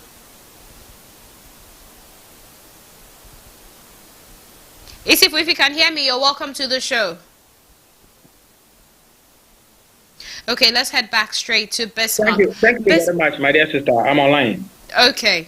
Now, Bismarck, coming back to you, you were saying that you don't think that this is the best approach, or for you are not satisfied with this approach. But you know that, this ad hoc committee is actually to tackle and engage with the stakeholders when it comes to the menace of Galamsey. So, Bismarck, why exactly are you not happy? No, so that's the point I'm making, that maybe the government is either they are not taking serious view of what is going on, or maybe they are just biding their time because of elections. Because no serious government, based on what is happening in our forests, on our farmlands, on our water bodies, will now try and say we want to sit down and discuss. Discuss what? We are saying that currently, the rate at which we are losing our farmlands is scary. The rate at which the water bodies are going, it is scary. And this effect, people are talking about the health aspect of it, people are talking about the biodiversity. We are talking about the food security. And we know how food security is so critical for every nation. So we are saying that as a matter of urgency, whatever is happening, let's put a stop to it. Even if you want your committee to sit down and have a dialogue, fine. But immediately, let's put a stop, because as I'm talking to you now, Galamsey is still happening. Farmlands are still being lost. Water bodies are still being polluted. So this committee, when are they going to sit and agree on what? So then before anything starts, let's put an end to what is going on. Let's put a ban. Let's stop what is going on. Then as a country, we can now sit down and say that when it comes to mining, what is the way forward? How do we do mining in a responsible way that protects the environment, doesn't compromise our food security? That's what's the thing to do. But to looking at the height of what is going on, and for almost everyone to come out and say that this thing should stop. But the government thinks that the best approach is to constitute a committee of ministers. The ministers who have responsibility anyway, and they have failed.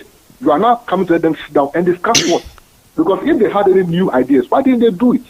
Why did they wait till the structure before they needed the committee to be set up?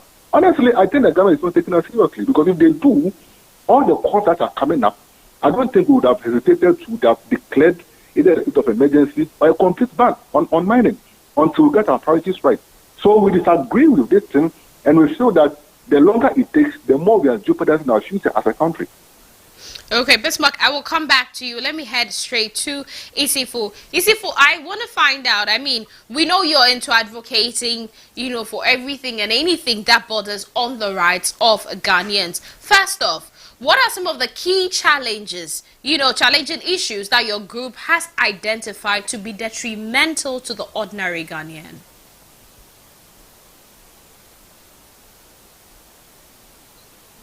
Isifu, can you hear me? Yes, I can hear you, please. Yes, I was saying that we know we are into advocating, for everything and anything that borders on the rights of Ghanaians. And looking at everything that is going on, what are some of the key or challenging issues that your group has identified to be detrimental to the ordinary Ghanaian regarding this whole Galamsey issue? So let me quickly say good morning to you, to your cherished listeners and viewers, and my brother Bismarck, for his excellent delivery. The challenges that Ghanaians are facing, in any case, Settle Ghana, we advocate for the rights of indigenous people. So the challenges are clear now. Nobody needs to hear from any other person. Today, we have challenge of our water bodies being destroyed. They are no more being polluted. They are being destroyed.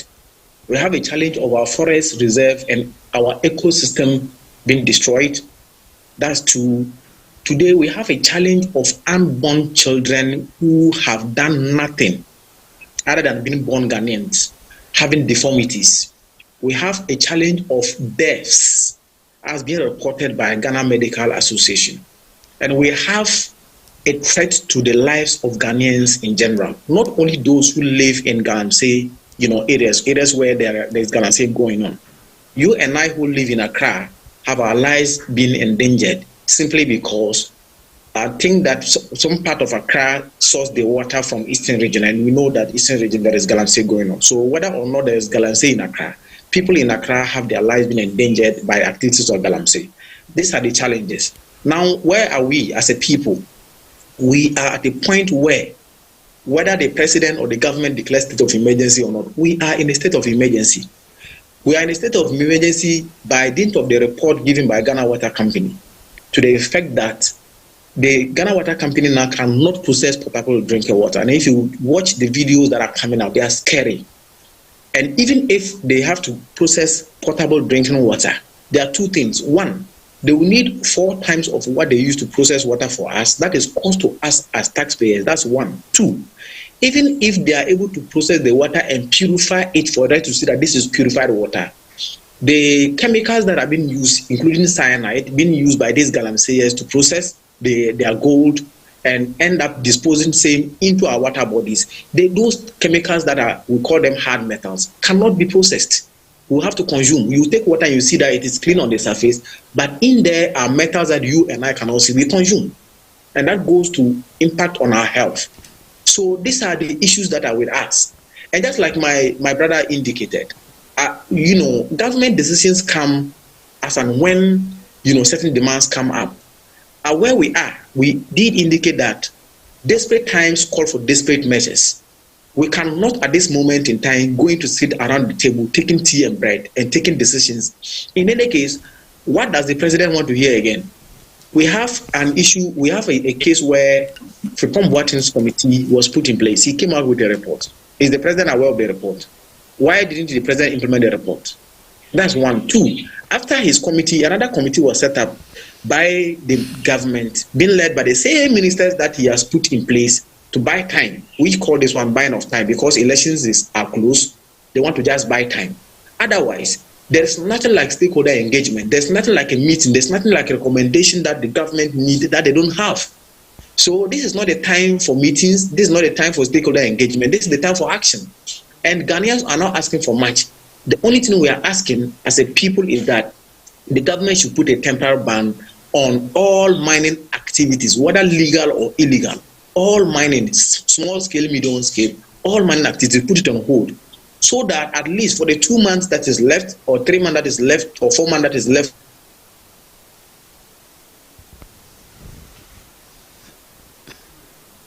Okay, I think we'll definitely still try. We'll observe it. Okay. So that's what we are asking. We're not asking for much. So I don't understand why the president finds this very difficult, even though they themselves have blinded themselves to not seeing the things that are happening. They themselves have closed their ears to not hear the things that we are crying about. They themselves have become oblivious of the facts that are before them. In any case, these issues that are happening, they are not new. Because I can remember that Haji Ali Mamama, who was Minister for Local Government at a point, at the instance of the President and most of the cabinet ministers who are today being part of this committee, at their instance, she did indicate that she has a report in which most of the appointees, especially the MMD, DCEs, and some of the regional ministers, he has a report of them engaging in Galamsey. At the instance of the president, up to now, we have not heard anything about it. That aside, the president as head of national security, the president as commander-in-chief of the Ghana Armed Forces, the president has all the security architecture under him. And as per a convention, and as we know in democracies, a president would have briefings on daily basis, will have briefings on weekly basis, we have briefings on monthly basis, on quarterly basis, and on yearly basis.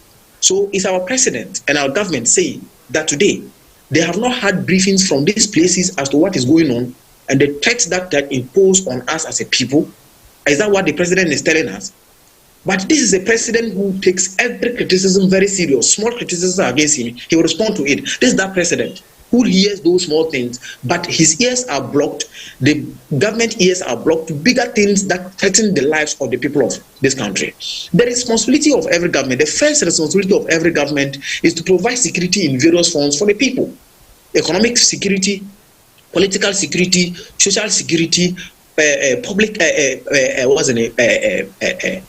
fiscal security. And as we speak, our lives are endangered. We have become so insecure under the government. Indeed, Isifu, I will definitely come back to you, but please hold that thought for me. Let me quickly go back to Bismarck. Bismarck, finally, before I let go of you. Now, we're actually talking about, the committee, the ad hoc committee that has been set up, and you explained why you were not entirely happy about it. But you believe that they should take action, they should ban first before they look at sitting and looking at the way forward. Now, the composition of this ad hoc committee unfortunately lacked the Minister for Agriculture. What would you say this tells you about the government's commitment to alleviating the food security implications of the Galamsey activities? Yeah, I earlier mentioned that for me, even the setup of this whole committee is a waste of time. It's a tactic to just buy time ahead of the election. So I'm not even in for the whole committee in the first place. But when it comes to the Ministry of Food and Agriculture, I'm actually surprised of the loud silence of the ministry. Because you have an agency like Ghana Water coming out clearly about the implications of Galamsey on the operations. But the Ministry of Food and Agriculture, where we are feeling the impact, where farmers have been affected, farmers have been lost.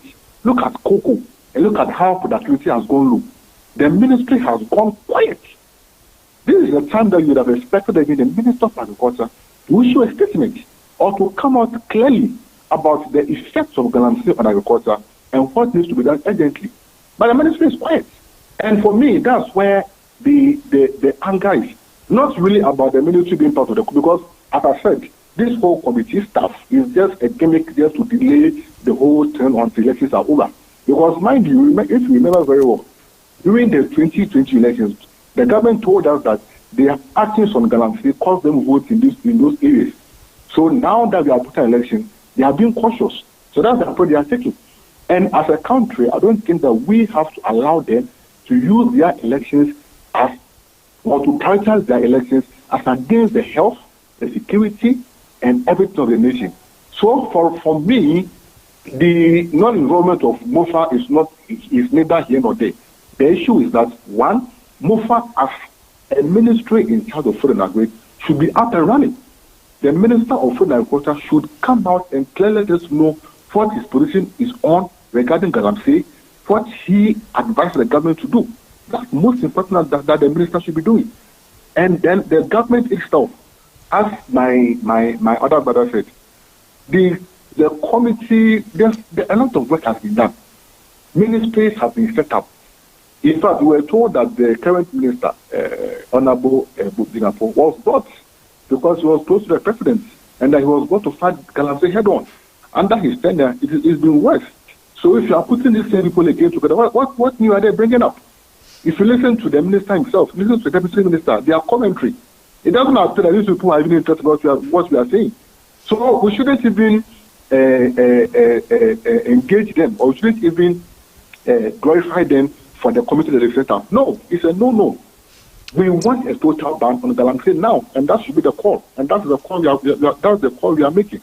So let us throw away the issue of the committee. For me, it is quite irrelevant. Definitely. It is irrelevant for you. Well, those are the words actually of Bismarck Nortey. But let me head straight over back to Isifu before I let you guys go on this. Isifu, finally, I want to ask, the government has actually listened to all the concerns that have been raised, you know, and then made the efforts into ensuring illegal mining is clamped down. Shouldn't the president be given the benefit of the doubt, you know, given looking at this time around that he will see to the latter that the menace is curtailed by putting up this strong committee, of which all the members actually in cabinet? The president has been given that benefit since 2017. Remember that this whole thing started way back in 2017. We are saying that a situation that was bad is now worse. And the same ministers who supervise, the same Minister for National Security have been part of this government since 2017. When they put up the committee and they put up the security architecture, call it Galamstop, Vanguard, Alt, and what have you, his outfit is part and parcel, integral. In fact, it is integral with this. And he's been supervising all of these. The Minister for Defense has been integral.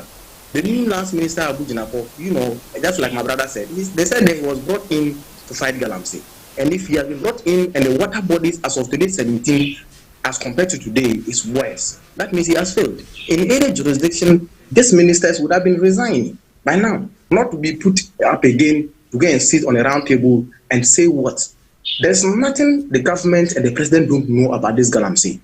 And let me say this.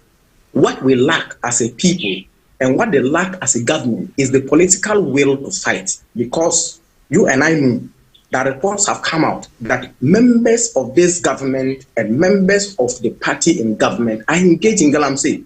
Several reports have come out. In fact, Fourth Estate did its report about 2 weeks ago and named some government officials who have secured mining licenses from the same Minister for Lands and Natural Resources. About 10 companies belonging to appointees of this government, including the KMA boss, Sampine, they have been given licenses to mine in forest reserves and to pollute our waters and to destroy our forest reserves.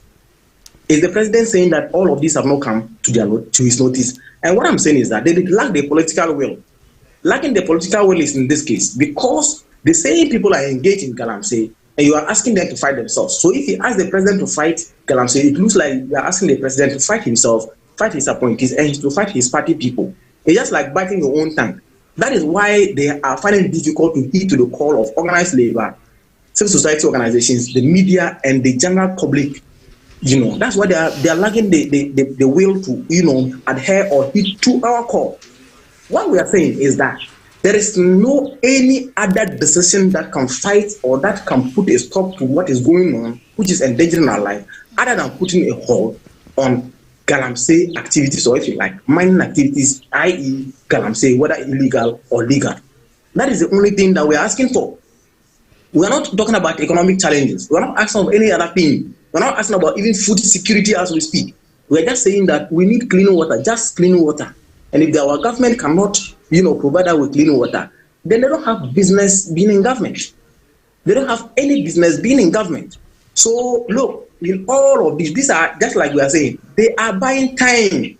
This is just a choreographed activity, a theater act they are putting in place just so it will look like they are doing something. They are doing nothing.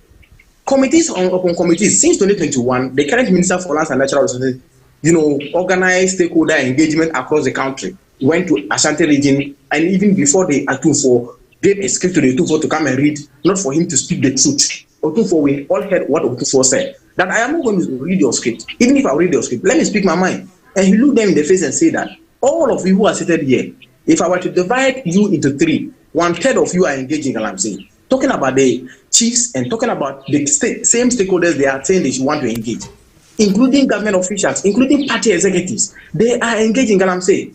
And let me tell you why I said the president lacks the political will.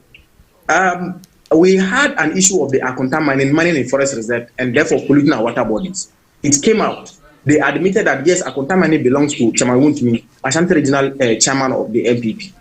The Minister for Lands and Natural Resources, in an interview and the media engagement did indicate that yes, he as the minister who has the rights under Act 703 Minerals and Mining Act, who's supposed to grant mineral licenses to small-scale miners, did not grant any license. For that matter, well, definitely that we've been speaking to Isifu Seidu Kudus. He happens to be the head of advocacy for Settle Ghana, and I made mention that Settle Ghana is a CSO, and they actually defend the rights of Ghanaians across all sectors. So definitely they have added their voice to the call on the ban against Galamsey. We've actually been looking at Galamsey and its impacts on food security. We've also been speaking to Bismarck Norte, and he has actually been, telling us plainly the fact that he is not excited about the setup of the 5-member ad hoc committee by the president to actually tackle the issue of Galamsey. What he believes should have been done was immediately a declaration of a state of emergency before they start thinking of sitting at tables to discuss, because already we're in a crisis. So what they want to see is action. This is not the time for them to sit around tables and talk. You've still been watching ABC in the morning. Don't forget you can share your thoughts on the issues of our social media at ABC News GH_ on all social media platforms. This is not the only topic we'll actually be looking at. We have other topics that we'll be discussing, but definitely is tied and is related to it. Finally, I just want to say thank you so much to Bismarck for making time to join us here on the show. And then also thank you, Isifu. I mean, definitely these are key things that you're passionate about, and you definitely want to see government take action now. There's not the time for them to sit and discuss. For both of you, thank you so much for making time here on the show. We'll be moving away from that discussion and heading straight into our second topic for the day, and we're looking at EC's commitment to a credible voter register. But you're looking at, okay, EC's commitment to a credible voter. Please take note, today happens to be 16th, tomorrow is 17th, so definitely the NDC's planned demonstration will be taking place tomorrow. Now, for definitely our second part of the discussion, will be diving into what we call the ongoing issue between the EC and the NDC, as the NDC has requested for an independent forensic audit of the voter register, as is premature. But I won't be doing this alone. We're definitely have been joined on the line by Dr. Palgrave Boakye Dankwa. He's a government spokesperson on governance and security. Good morning, sir. You're welcome to the show. Thank you very much, and a very good morning to you and your listeners and your viewers. Thank you for the opportunity. Okay, so moving straight into it, Doc, I want to find out, it appears that the ruling government is silent over all this brouhaha over the voter register. What is happening? Well, I don't think that the government is silent. We are aware that we're going into a very major election as a political party, which is the New Patriotic Party, and the government in power. We have observed all of what the Electoral Commission has been doing.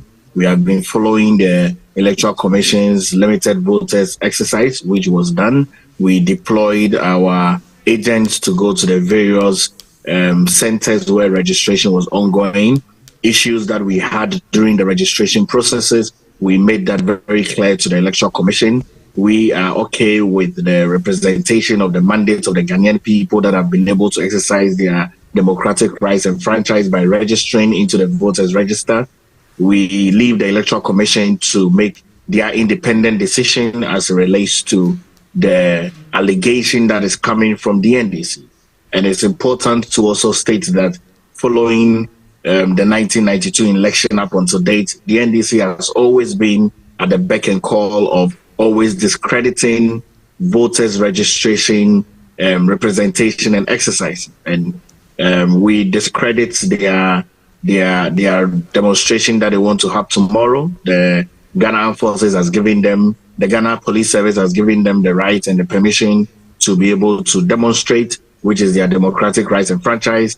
The Electoral Commission has stated very clearly that if the NDC has any issue, they should table that issue so it can be looked at. As we speak now, I'm reliably informed that the NDC has not tabled their concerns to the Electoral Commission, but they are making a lot of allegations and creating a lot of falsehoods. We have stated very clearly that the mandates of the Ghanaian people will not be denied them on the 7th of December. We are training our polling station agents. We are on the grounds campaigning door to door, constituency to constituency, stakeholder to stakeholder. And we are very confident that on the 7th of December 2024, the Ghanaian people would vote for none other than Alhaji Dr. Mahmoud Bawumia to be the next president of the Republic of Ghana. And it will be a very concisive and decisive win and victory for the New Patriotic Party. Dr. Boakye Danquah, I quickly want to find out, the EC actually claims that their internal audit mechanisms are adequate and that an external forensic audit wouldn't add any additional value. Now, could you elaborate on why you think the EC believes that an independent audit isn't necessary at this point? We have had elections from 2016 to 2020, and this is the 2024 general election. I can agree with the Electoral Commission when they say that their internal audit is very robust. We had a very smooth and fair and transparent election in 2016. It was replicated in 2020, and I believe very well that we're going to have that same smooth, transparent election in 2024. And if they state that their internal audit is robust and strong, I can agree and confirm with them, and that an independent and external audit is not necessary. We are aware that the Electoral Commission is going to make all the voters register available to all the political party and persons that are standing for the presidential. If anyone has any issue, there is an IPAC committee that you can be able to table your issue. Demonstration is not the way to go. We are asking the NDC to be discreet in their discourse and to ensure that the mandate of the Ghanaian people will not be denied them. And so when we go into the election of 7 December 2024 and Alhaji Dr. Mahmoud Bawumia is declared the president-elect, we would have evidence to show that the Ghanaian people massively have voted for him.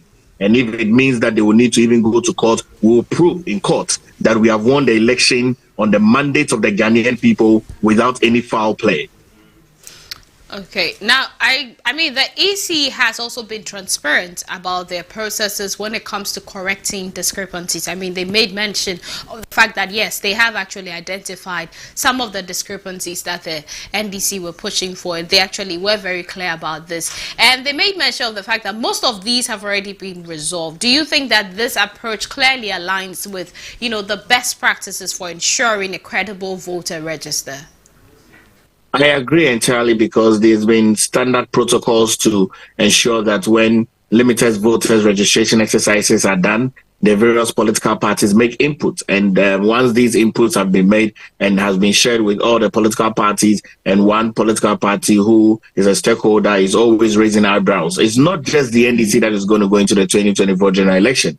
It's the MPP, it's the CPP, it's the PNC, it's the independent political parties and independent presidential aspirants who are all going to go. So far, I'm aware close to about 23 or so have registered to participate in the 2024 general election. It's not just the NDC that is going to do this election. And so I can agree with the Electoral Commission very confidently that every single mandate that they have been able to put across is what the Ghanaian people so deserve. Okay, finally, before I actually let you go, in light of the EC's, current approach to addressing the concerns about the register, how do you think their measures compare, to past practices? And is the call for a forensic audit justified? Well, you've actually said you don't think it's justified and it's not necessary. In 2015, 2016, the then General Secretary of the NDC, now Chairman of the NDC, Johnson Essiedu Nketia, in a conversation with the Ghana Peace Council, stated very clearly that they have confidence in the Electoral Commission, stated very clearly that there are already standard protocols that they go through. And I think that there was a real question as well, and there's evidence to prove, to which the Electoral Commission has always been very integral. The Electoral Commission has always been an independent mind. The Electoral Commission has always ensured that they put the mandate of the Ghanaian people to bear. And I'm very certain that they will do so again in an integral manner in the 2024 general election, as they have done in the 2020 and the 2016 and 2012 general election and in years past. Well, the EC has called on the NDC to engage in dialogue rather than demonstrations. We heard this when they actually did their presser. And they're arguing that discussions for them are a way better way to resolve the issues as opposed to NDC actually engaging in the demonstration. How do you think the NDC is? Well, we actually spoke to a couple of them and realized that, no, they still plan to go on the demonstration. And, I mean, we have the demonstration just coming on tomorrow. You've also made mention of the fact that government has not really been silent on this issue. But, I mean, for those out there who haven't officially heard anything, don't you think that this can be taken as the government defending or siding with the Electoral Commission? No, not at all. I mean, you are aware that elections is about political parties and not about government. Government is a bigger organization which meets the needs and desires of the Ghanaian people. This is about the New Patriotic Party, which is the political party, the NDC, which is an opposition political party, CPP, which is a political party, PPP, which is a political party, PNC, which is a political party, all the other smaller political parties which are involved in the general election. And so this cannot be a government that is shielding the Electoral Commission. The Electoral Commission is dealing with political parties and not dealing with government. And I'm very certain is that with the political party, which is the New Patriotic Party, which I belong to, we are not silent about these issues at all. We have made our concerns very clear to the Electoral Commission, and the Electoral Commission has sought to address it. I've always stated that the NDC hasn't got any policy, they haven't got any manifesto, they haven't gotten any alternative desire to be able to lead this country. And so one of their ultimate goals is to cause chaos and mayhem when we are in a very serious political dispensation, when people are campaigning. Our flag bearer, Alhaji Dr. Mahmoud Bawumia, is campaigning constituency to constituency, door to door, village to village. The flag running mate is campaigning. We are not seeing the NDC doing that. And so they are using precious time that they are supposed to use to engage the Ghanaian people about their policies to go and demonstrate. And we proved to the NDC that they are going to lose this 2024 general election on the mandate of the Ghanaian people, that the Ghanaian people are definitely seeing that they are not an alternative. They are not an alternative of a government that should be considered from 2025 onwards, because all they so desire is to cause chaos, mayhem, misinform, and bring lies. You made mention, I mean, in your submission right now, you made mention that you have actually submitted your issues to the EC. So has the New Patriotic Party identified any issues, or do you have any issues with the current voters register? Whatever issues that we have had, we have tabled it with the Electoral Commission, and the Electoral Commission has addressed those issues. And I don't think that is in my place to reiterate issues that have been addressed. You recall when we're having the limited voters registration exercises, like I stated, we deployed our political party agents to the various polling stations and the various districts and assemblies where the limited registration was ongoing. There were days that we counted more people, and we even counted less people. We drew the attention of the Electoral Commission, and those things were resolved there. A number of electoral reforms that we have brought since 2012, we have always ensured and very clearly in our mind that elections are won at the polling station. So we took very seriously the limited registration exercise that was done. We had all our questions that we had in place to the Electoral Commission, and all those questions were clarified to the best admiration of us. I mean, finally, before I let you go, for your running mate, Dr. Matthew Opoku Prempeh, we've had him in the news, one or the other, and most of the issues tend to look at making comments that are basically addressing the individuality of people and not necessarily the parties. Now, some may wonder, is this a political strategy? Well, one of the things that I can tell you very strongly is that the Ghanaian people are making a decision on Alhaji Dr. Mahmoud Bawumia as a flag bearer. He's the flag bearer who's going to be on the ballot that the Ghanaian people are going to vote for. And so a focus on the running mate, who is Dr. Matthew Opoku Prempeh, is critically important, but he's also doing a lot of local politics, which is key to our entire policy. And it's important that we allow him and encourage him to do what he's doing. And we commend him for his good work that he's doing in the various villages and towns that he's campaigning. Okay, thank you so much for your time. We've actually been speaking to Dr. Palgrave Boakye Dankwa. He happens to be a government spokesperson on governance and security. And he's not the only person we'll be speaking with, actually be still engaging very soon the political assistant to Alan. So very soon we'll hear from him as well. But I mean, from what Palgrave actually said, for him, he says the government, which is the NPP, is not defending, shielding, or siding with the EC. Although he didn't want to tell us exactly which issues the NPP had identified or had with the voters register. He said they had tabled their issues that they had with the register and actually engaged with the EC on that, and the EC had also given them the answers that they were looking for. So then it cannot be said that it's just the NDC or some of the other political parties that are having issues. And so we can't also say that the government is shielding or trying to side with the Electoral Commission. And he definitely does not see the need for the demonstration. And he believes in the robustness of all the procedures and systems that the EC has put in place to ensure that there's going to be a credible register. We've actually been looking at this key issue. Now, just giving you a quick background, recently the EC described the NDC's request for an independent forensic audit of the voter register as premature, and they stated that their internal processes are sufficient to address discrepancies. And NDC has been on and on. We've actually been talking about it, about some key discrepancies that they have identified in the voters register. Although in the EC's presser they made mention of the fact that they had demanded for this, they had actually asked the NDC to give them a copy of it, but the NDC didn't give to them. And on the back of that, we actually engaged with Dr. Rashid Tanko, and he made us understand that they didn't give them the copy because the EC was also supposed to give them a copy of what they had, but then because the EC also didn't give it to them, that's why they also didn't give their copy to the EC. We definitely have joining us on the line Nana Yao Sapong. He happens to be a political assistant to Alan, the founder of the Movement for Change. Nana, you're welcome to the show. Nana, if you can hear me, you're welcome to the show. Thank you, my sister. How are you? I'm fine, thank you. I believe you're doing well yourself.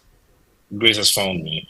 Awesome. Nana, we have the NDC, being adamant about the need for a forensic audit of the voter register. And they've actually tabled some key discrepancies that they found with the current voters register. And they're still pushing for the forensic audit to be done, despite the EC saying that, look, we have everything in place to address any discrepancies that can be found in the register. And currently we're working on that. So the voters register is nearly perfected. I know that, your party shares, your movement actually shares similar issues, and we know tomorrow is the day for the demonstration they've set off. First and foremost, what do you think about this issue? All right, thank you very much, my sister. Thank you, and good morning to your listeners and your viewers across the world. First of all, I think that the Movement for Change, and for that matter, Alan Kyerematen has made it very clear that there is the need for us as a people, and for that matter, EC as an institution, to do everything in its capacity to be able to build up the trust Ghanaians and the electorates have in them as an institution and in them as commissioners. And so if they would have to help us build up the trust we have in them, it means that they would have to put in processes and do things that would trigger the building up of this trust. And so if stakeholders in this election are calling for a forensic audit, and that is the only thing they are calling out for and nothing more, due to the fact that they have identified certain anomalies in the register, which happens to be the key instrument that is going into this election 2024. Then there is a need for us to look at it. Listening to Bossman explanations of the presser they did, which was read by the other deputy commissioner, I believe and trust that we need to give an understanding of what a forensic audit is. Forensic audit is different from the regular audit that we all know. Every institution does audit on periodic basis, but what stakeholders in these elections are calling for is the forensic audit, which is actually not something so periodic. Forensic audit comes in when there have been issues raised in terms of fraud, in terms of certain mishappenings in certain documents or certain organizations' procedures. And that is where somebody would call for a forensic audit. Mostly it is to help identify fraudulent or elements in documents that are not supposed to be in the documents. And so this is what the stakeholders are calling for. Now, they have been able to prove that some voters were transferred without their knowledge, without them agreeing to it, to which we had the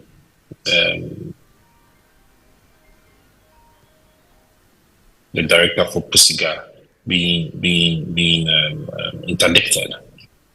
They have also stated that they have a little over 2,000 transfers that are not able to tell the originality of where they are being transferred from. And so these are all things that boil down to or piles up to the anomalies that the stakeholders are pointing out in the register. And going by what we have heard, I think that the EC should give way for this forensic audit to happen. Now, the issue of finance does not come in because, of course, it's not going to be for free. We have an international organization that has been named that is ready to finance the activities of the forensic audit, the budget of the forensic audit for that matter. And so I think that they should be given the opportunity to do it. Let us clear all the doubts. Let us take out all the ambiguities so that we have, and then go into these elections. The building up of tension and other stuff is not good for the elections in 2024. Stakeholders are watching, business community is watching, the international community is watching. So let us clear every single doubt that we have and then move this election forward. So then I want to find out, so if even after the demonstration tomorrow and after everything, the EC still doesn't want to engage in a forensic audit of the voter register. I want to find out. First of all, why would they not want to? They are not there on their own. They are there because of Ghana.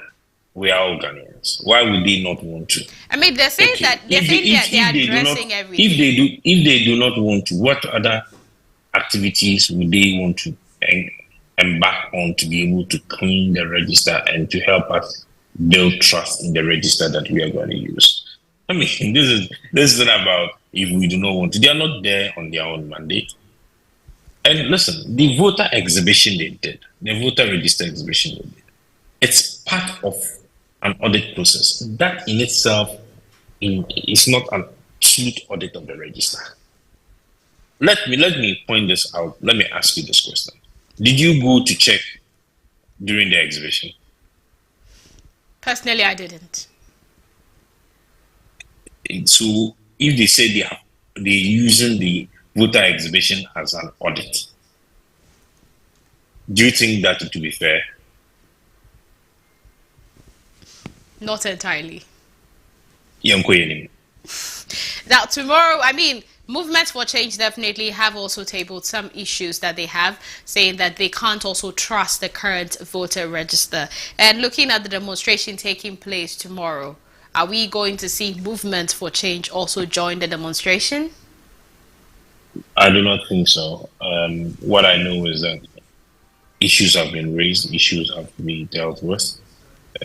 We are also calling on the National House of Chiefs. We are calling on the organized labor. We are calling on the Peace Council. We are calling on the Islamic clergy to all add their voice to this. They should not wait until anything happens. They should not wait until these demonstrations and all the brouhaha go on. No. They should add their voice, and then we all go in, come out clear. That is what it is. I mean, we are not going to hit the streets.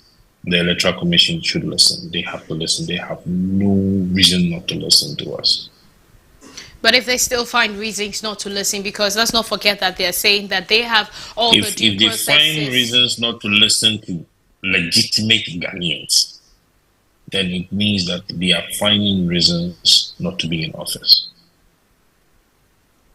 So then how is the Movement for Change going to press on the EC to actually ensure that the forensic audit is done? I mean, of course, when we get there, we will cross, but at least we have sent a signal.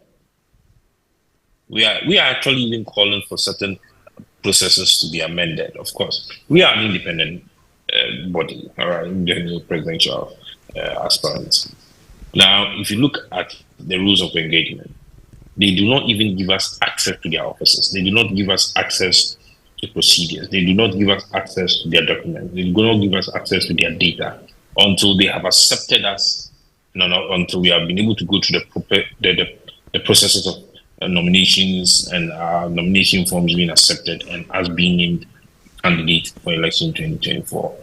And we are even using this as an opportunity to push it for those processes and those regulations to be changed, so that when an individual who wants to contest as an independent presidential candidate has proven beyond reasonable doubt, has put in measures to show that indeed he is interested in contesting and has become a stakeholder, that person should have access to data. That person should have access and should be treated equally, just like a political party that is registered with the EC.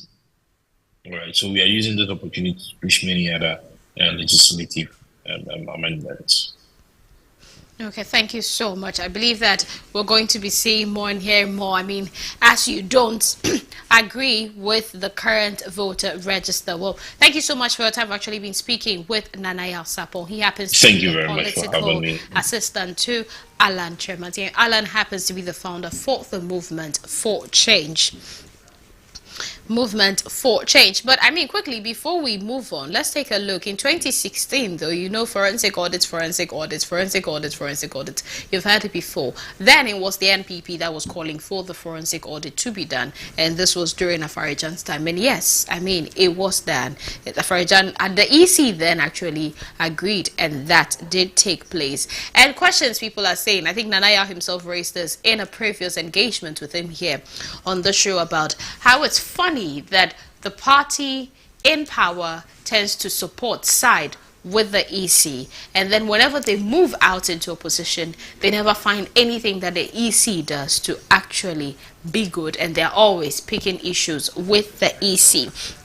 That's not what we're looking at. But in the NDC, while in power, yes, I mean, they, as much as they were with the EC, they were not the ones that called for a forensic audit in 2016. It was the NPP. And we actually spoke to Palgrave, and Palgrave has said that, I mean, whatever concerns they actually have with the register, they have actually tabled it before the EC, and the EC has addressed. It was the opposition that demanded for the forensic audit then. But let's take a look at the visuals from 2016. Diseased persons. I have indicated that if the process of deleting diseased persons is the process of exhibition of the register. After every provisional register is compiled, it is exhibited. Before we go into any elections, the register is exhibited. And the main purpose of the exhibition is for us to raise objections to people whose names are there, which ought not to be there. There are forms and the means of processing those objections that will lead to deletion of those names. And it includes the deletion of names of dead people too. So opportunity is given for people to present evidence, because let's face it, the environment we are operating in. If we say people should go, and after every provisional register is compiled, it is exhibited. Before we go into any elections, the register is exhibited.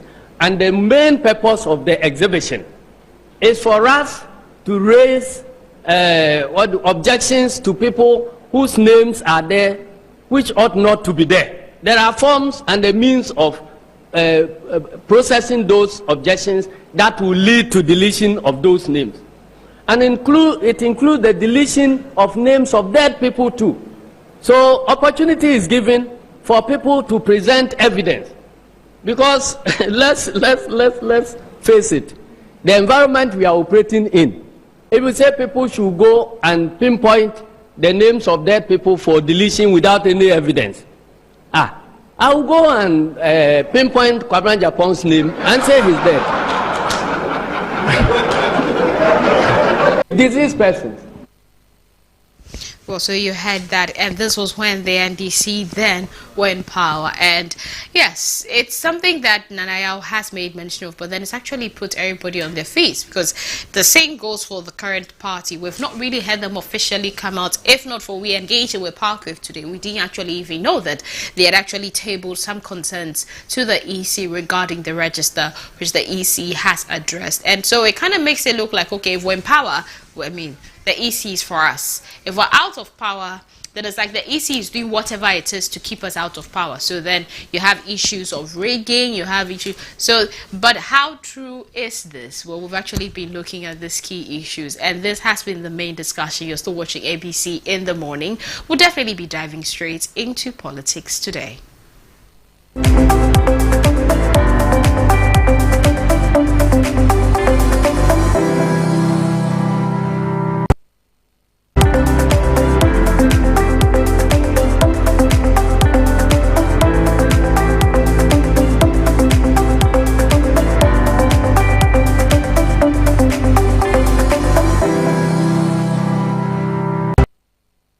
Inventor Ghana Season 3 is here. ScanBrain Limited, organizers of the Best Inventor Ghana, has opened registration for the third season of this innovative show. Who can enter? Manufacturers of innovative solutions for daily use. Winner goes home with 5,000 Ghana cedis. First runner-up with 3,000 Ghana cedis. And second runner-up with 2,000 Ghana cedis. The show will be broadcast on ABC News Ghana Television. Best Inventor Ghana Season 3 begins on the 21st of September 2024 at the Assembly Hall of the St. John's Grammar School. Registration is open to everyone. Call us now on 054-955-4148 to register.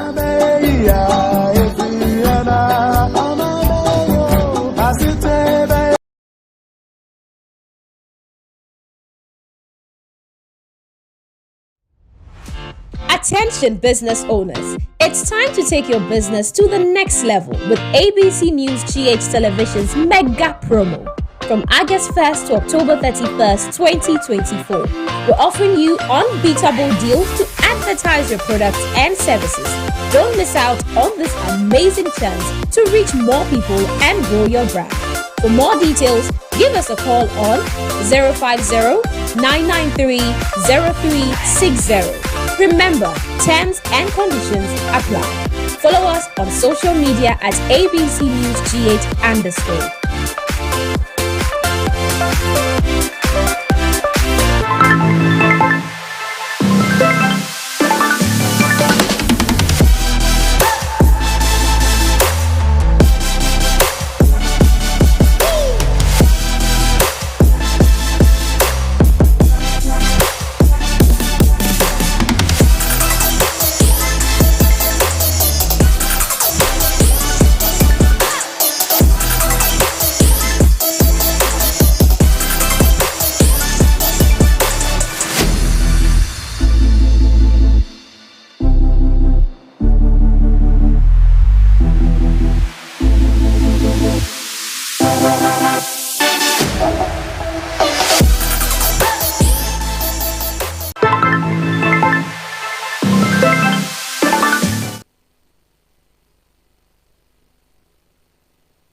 to politics today, and definitely still in light of the NDC demonstration that will be taking place tomorrow. We'll definitely be looking at that. It's a very big issue, and so we're linking it directly. Don't forget, it's still ABC in the morning. We're bringing you the key issues to keep you updated and also to help you make the best informed decisions.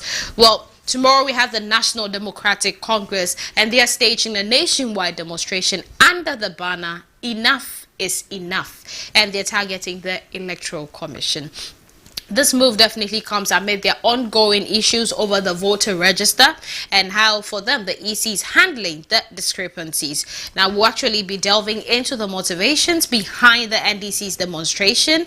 We'll look at the anticipated impact on the political landscape and how the party plans to navigate the potential fallout. We'll definitely also be speaking to Mustafa Agbande. He happens to be the General Secretary of the NDC, so that he could actually shed more light on this for us. But before that, let's take a visual of the former president and flag bearer of the National Democratic Congress, John Dramani Mahama, as he was actually urging Ghanaians to join the demonstration tomorrow.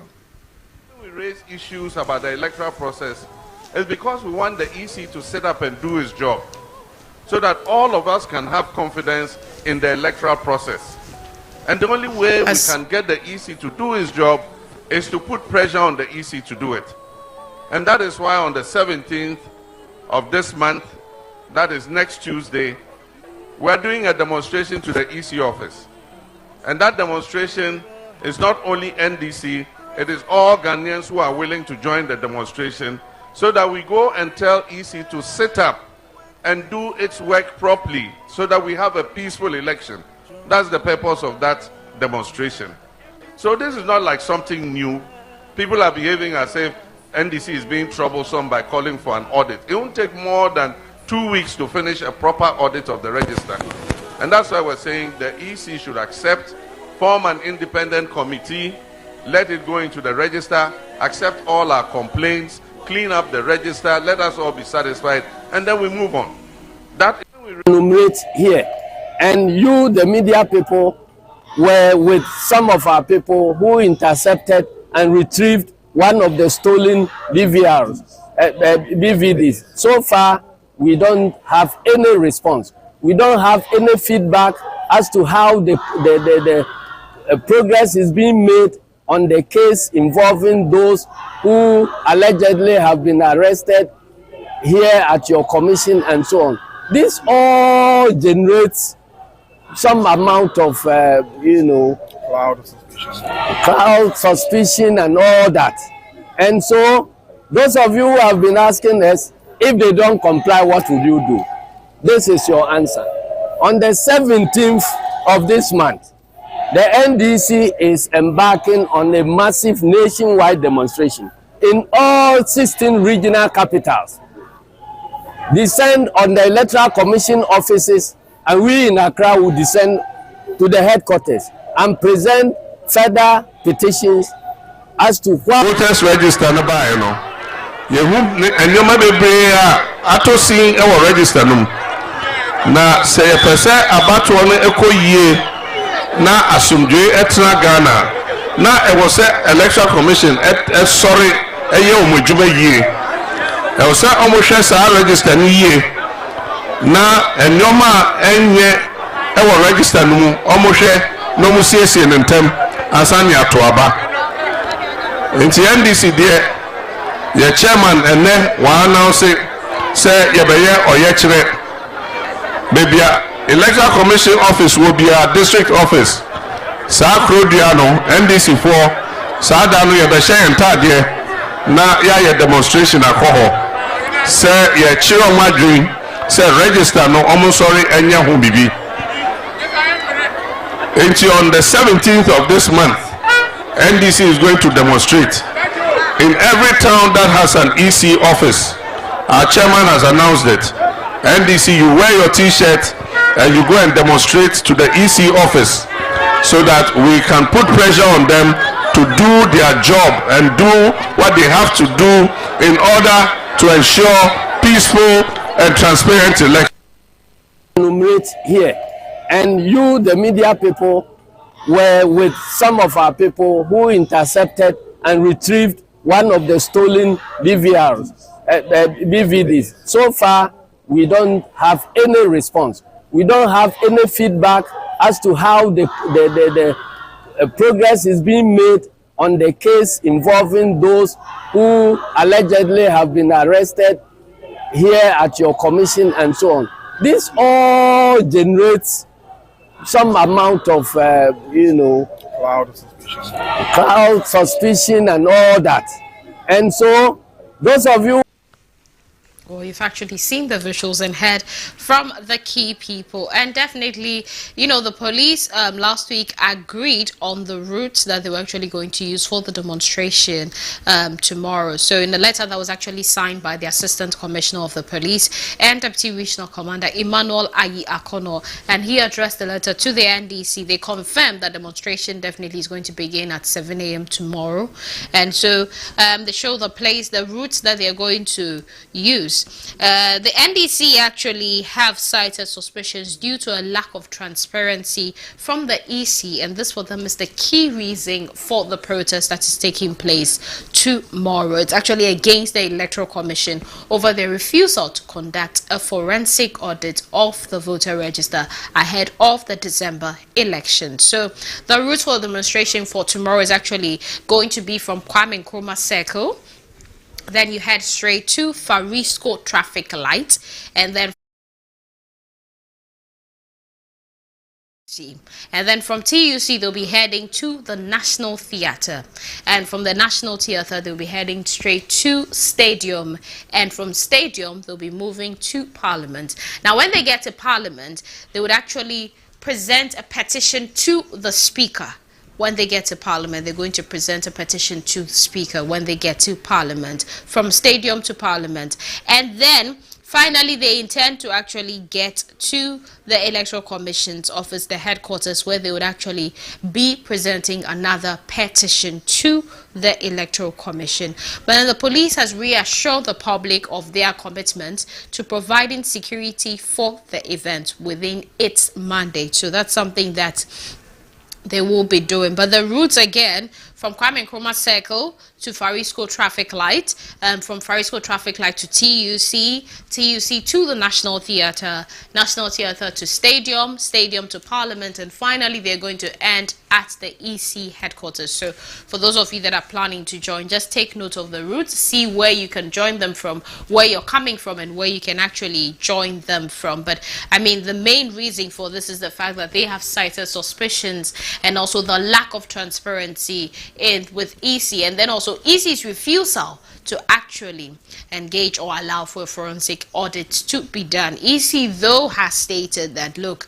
when it comes to the register, we've ensured that everything has been put together. Let's take a quick look at some of the key issues, that they did look over when they actually went through. And for them, some of the key responses that they had for NDC's call to the Independent Audit Register was basically, yes, on Thursday, September 12th, that's when they actually had a little presser, and then they addressed some of these key issues. So some of the key matters that arose from that presser was that first, the commission had held a meeting with the NDC on Friday, the 6th of September 2024, and the meeting for the AC provided the NDC an opportunity to present their concerns with the Provisional Voters Register. Now, as some of you may be aware, the Provisional Voters Register was recently exhibited, and then it's not everybody that went to check, but it was to allow people to go and check the correction of your names, omission of names, if you wanted names included, to check if your picture actually tallied with the name and if it was still the same person. So those were some of the key things that they actually made mention of. We're being joined by Mustafa Bande. He happens to be the Deputy General Secretary of the NDC. But yesterday happened to be the International Day of Democracy, which actually provides an opportunity to review the state of democracy in the world. And democracy, is as much as a process as it is a goal. So basically, we're looking at, do politicians see the practice of demonstrations as a way of practicing democracy? And this year's theme for the International Day of Democracy was literally focused on the importance of artificial intelligence as a tool for good governance. So just by the way, we're giving you that, and that is how we're tying it into this, because definitely we're all looking at having the right democracy. Ghana is a democratic state. We have Mustafa Gbande on the line. He happens to be the Deputy General Secretary for the NDC. Mustafa, you're welcome to the show. Thank you very much, and thank you for having me. Can you elaborate on the main objectives of the NDC's Enough is Enough demonstration that is scheduled for tomorrow? First of all, let me state that the NDC, this call is not a call from the NDC. The NDC represents the people of this country, whose power constitutionally is being administered by politicians. What we are advocating for is just a simple exercise of transparency, an audit to assure you and I that your names are actually captured in the National Voters Register. Also, to pave way so that if it is 10,000 Ghanaians who are going to vote in 2024, we are declaring results of 10,000 people.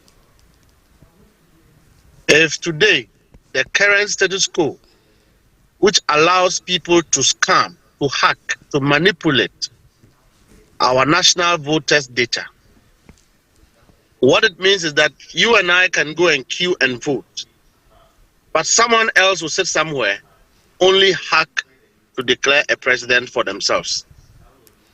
But we want a choice.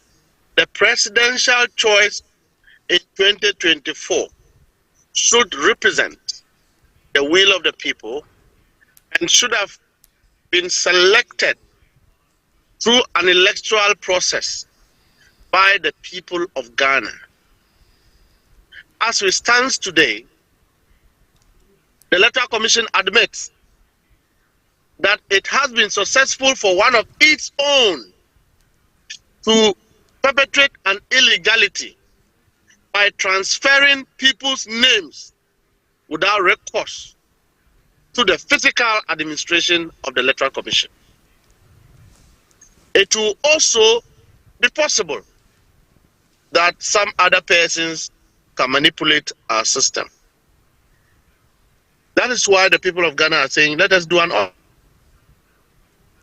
audit so that we can give ourselves an assurance that the register as it stands represent the will of the people, represent the names of Ghanaians.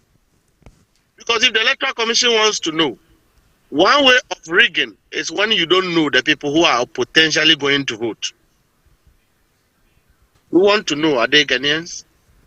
Are they not Ghanaians? It doesn't require the head of the commissioner for an audit to be done. It requires the commission's permission for experts to audit the process. We are going on the demonstration because they said they will not agree. We'll start the process. You have spoken about constitution. The constitution allows us to demonstrate. Should they fail to hit to the cost of transparency, the NDC and the people of Ghana will advise ourselves into how we relate with the Electoral Commission, proceeding from there. Definitely. Mustafa, I mean, have demonstrations yielded results in the dispensation of electoral processes? It is supposed to have yielded results from leaders who apply wisdom. But when you have leaders whose heart have been hardened, who do not apply wisdom, whose knowledge have failed them, then demonstrations will not yield results. But if you have anybody in a democratic setting, in a setting of rule of law, who do not believe that demonstrations, strike actions should yield results, then I'm afraid you are dealing with a tyrant and a person who has an appetite for human rights violations. And so I don't think we have gotten there yet. We believe that the manifestation of our rights through demonstration will compel the Electoral Commission, will advise, will inform the Electoral Commission the level of uproar against them, the level of anger against them.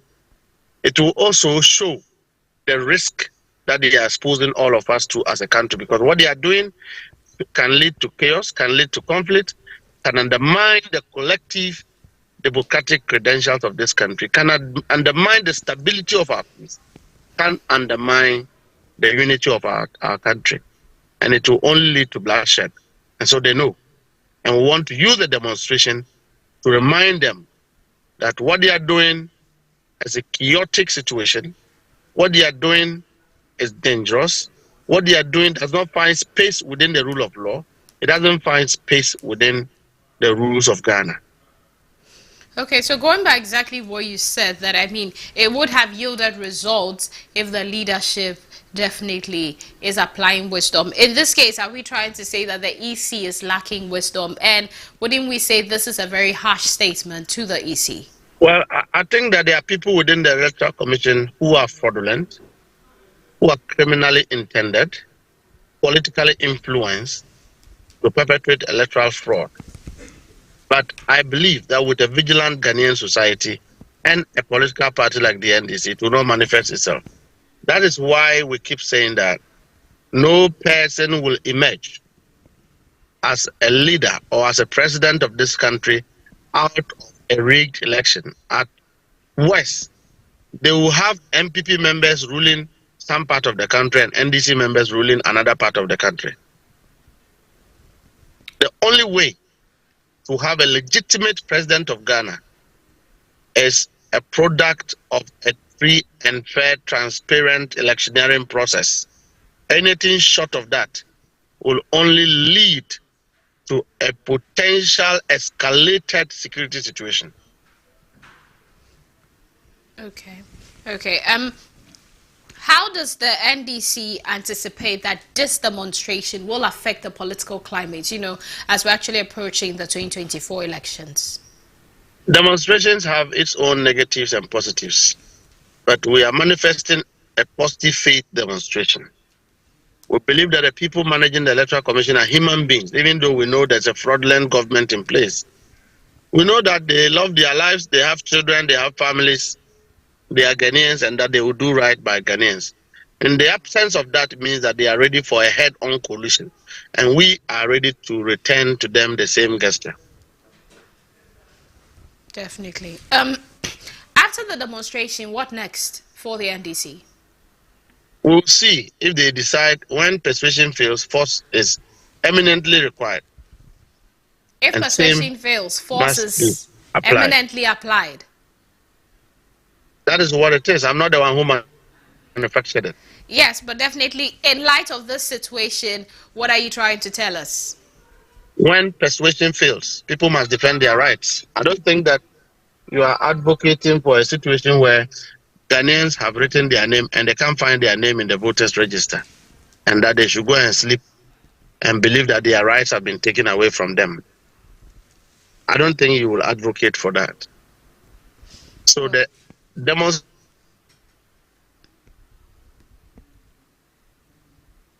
Can you hear me, Mustafa?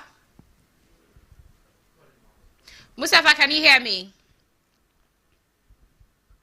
Supposed to compel an opportunity to cast a vote on December 7th, and that it will be one man, one vote, and it will represent the will of the people. That is what the demonstration is about. If that is the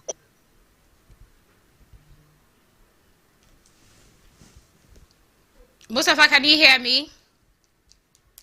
See how any against that action. So I mean, I want to find out, since you said if persuasion fails, force apply, but we're looking at it in terms of defending our rights. How does the NDC plan to defend that right? If the demonstration... When we get to that bridge, and that is the final option we have, we will not hesitate to apply it. And I can give you that assurance. What form of force are we looking at here? we are not advocating for anybody to support the NDC to win an election. Neither do we have any plan to subvert the will of the people. We are asking that, yes, we are competitors in the election.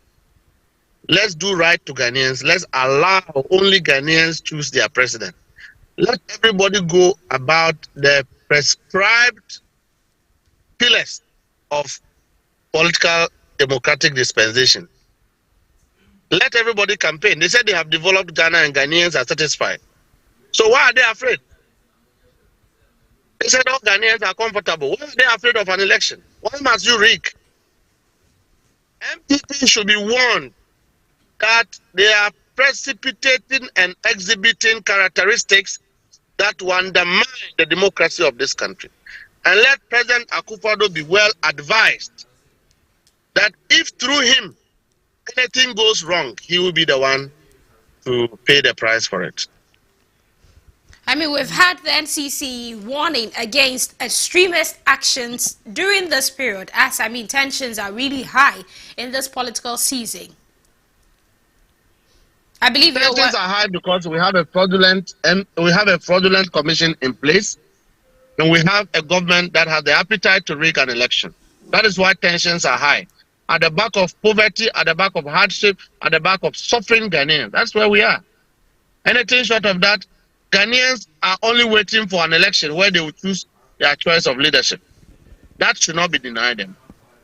Yeah, but in the fight against that, I mean, we definitely are not looking to resort to extreme actions, are we? Well, I don't think the commission would want Ghanaians to hit to extreme action. But if their actions compel Ghanaians, they would have no choice than to defend, to make sure that within the concept of representative democracy, they defend their rights.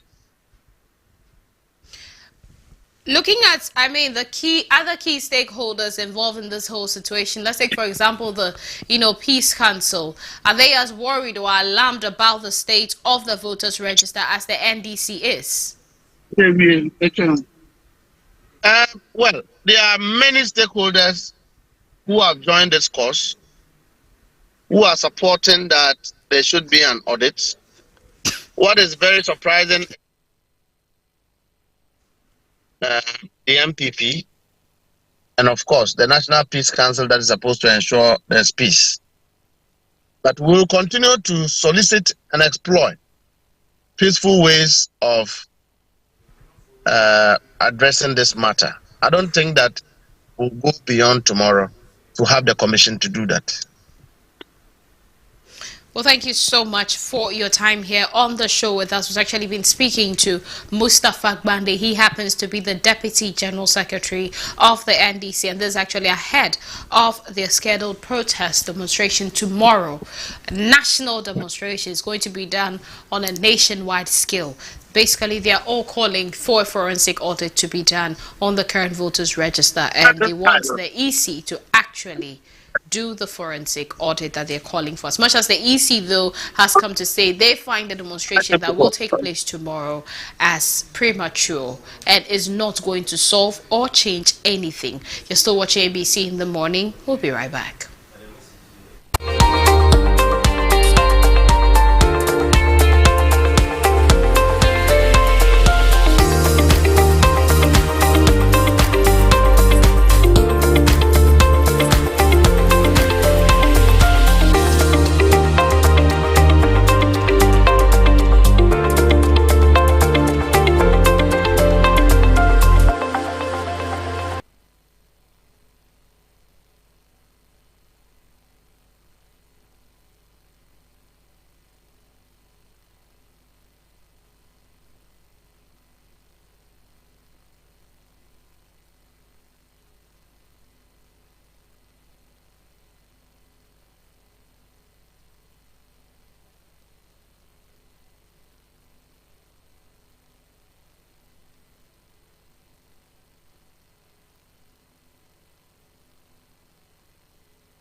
Take a look at Happy Hour and something exciting. Today, we'll be looking at some birthday wishes. And don't forget, I made mention of this earlier. If you want to celebrate that special person in your life, you want them to know how you feel about them on their special day, then reach out to us, ABC News GH _ on all social media platforms, and let us wish that special person a special birthday for you. Because don't forget, that's one of the ways you can let them know how you feel about them. Also, for those of you that are definitely not reaching via social media, please take note that you can actually also reach us via WhatsApp. Just send a message, also send a picture of the person you want to wish, because we definitely want to see them and they would actually love to also see you wishing them. So 050-993-0360, 050-993-0360 on WhatsApp, and we'll definitely wish them for you. Let's go and get the birthday wishes for today. Now, this is coming from Gideon to Pakwesi, and Gideon is saying, Pakwesi, wish you a day filled with joy, laughter, and all the things that make you smile. May this year bring you new adventures, wonderful surprises, and countless reasons to celebrate. You deserve all the happiness in the world. Enjoy every moment of your special day. Cheers to you and the amazing year ahead. So, Pakwesi, happy birthday to you. This is actually coming from Gideon. Don't forget to send in yours, so we definitely wish that special person here for you right on the show. It's been nothing short of exciting, intriguing, and yes, educative and informative, from our main discussion to a front story to business fix and definitely politics. Today we brought you all the key things that you need to know to definitely keep you abreast with the latest happenings in the country. My name is Epifania Jokotoklikwe. This has been ABC in the Morning. Thank you so much for making time with us here. We'll come your way same time tomorrow morning. Enjoy the rest of your day.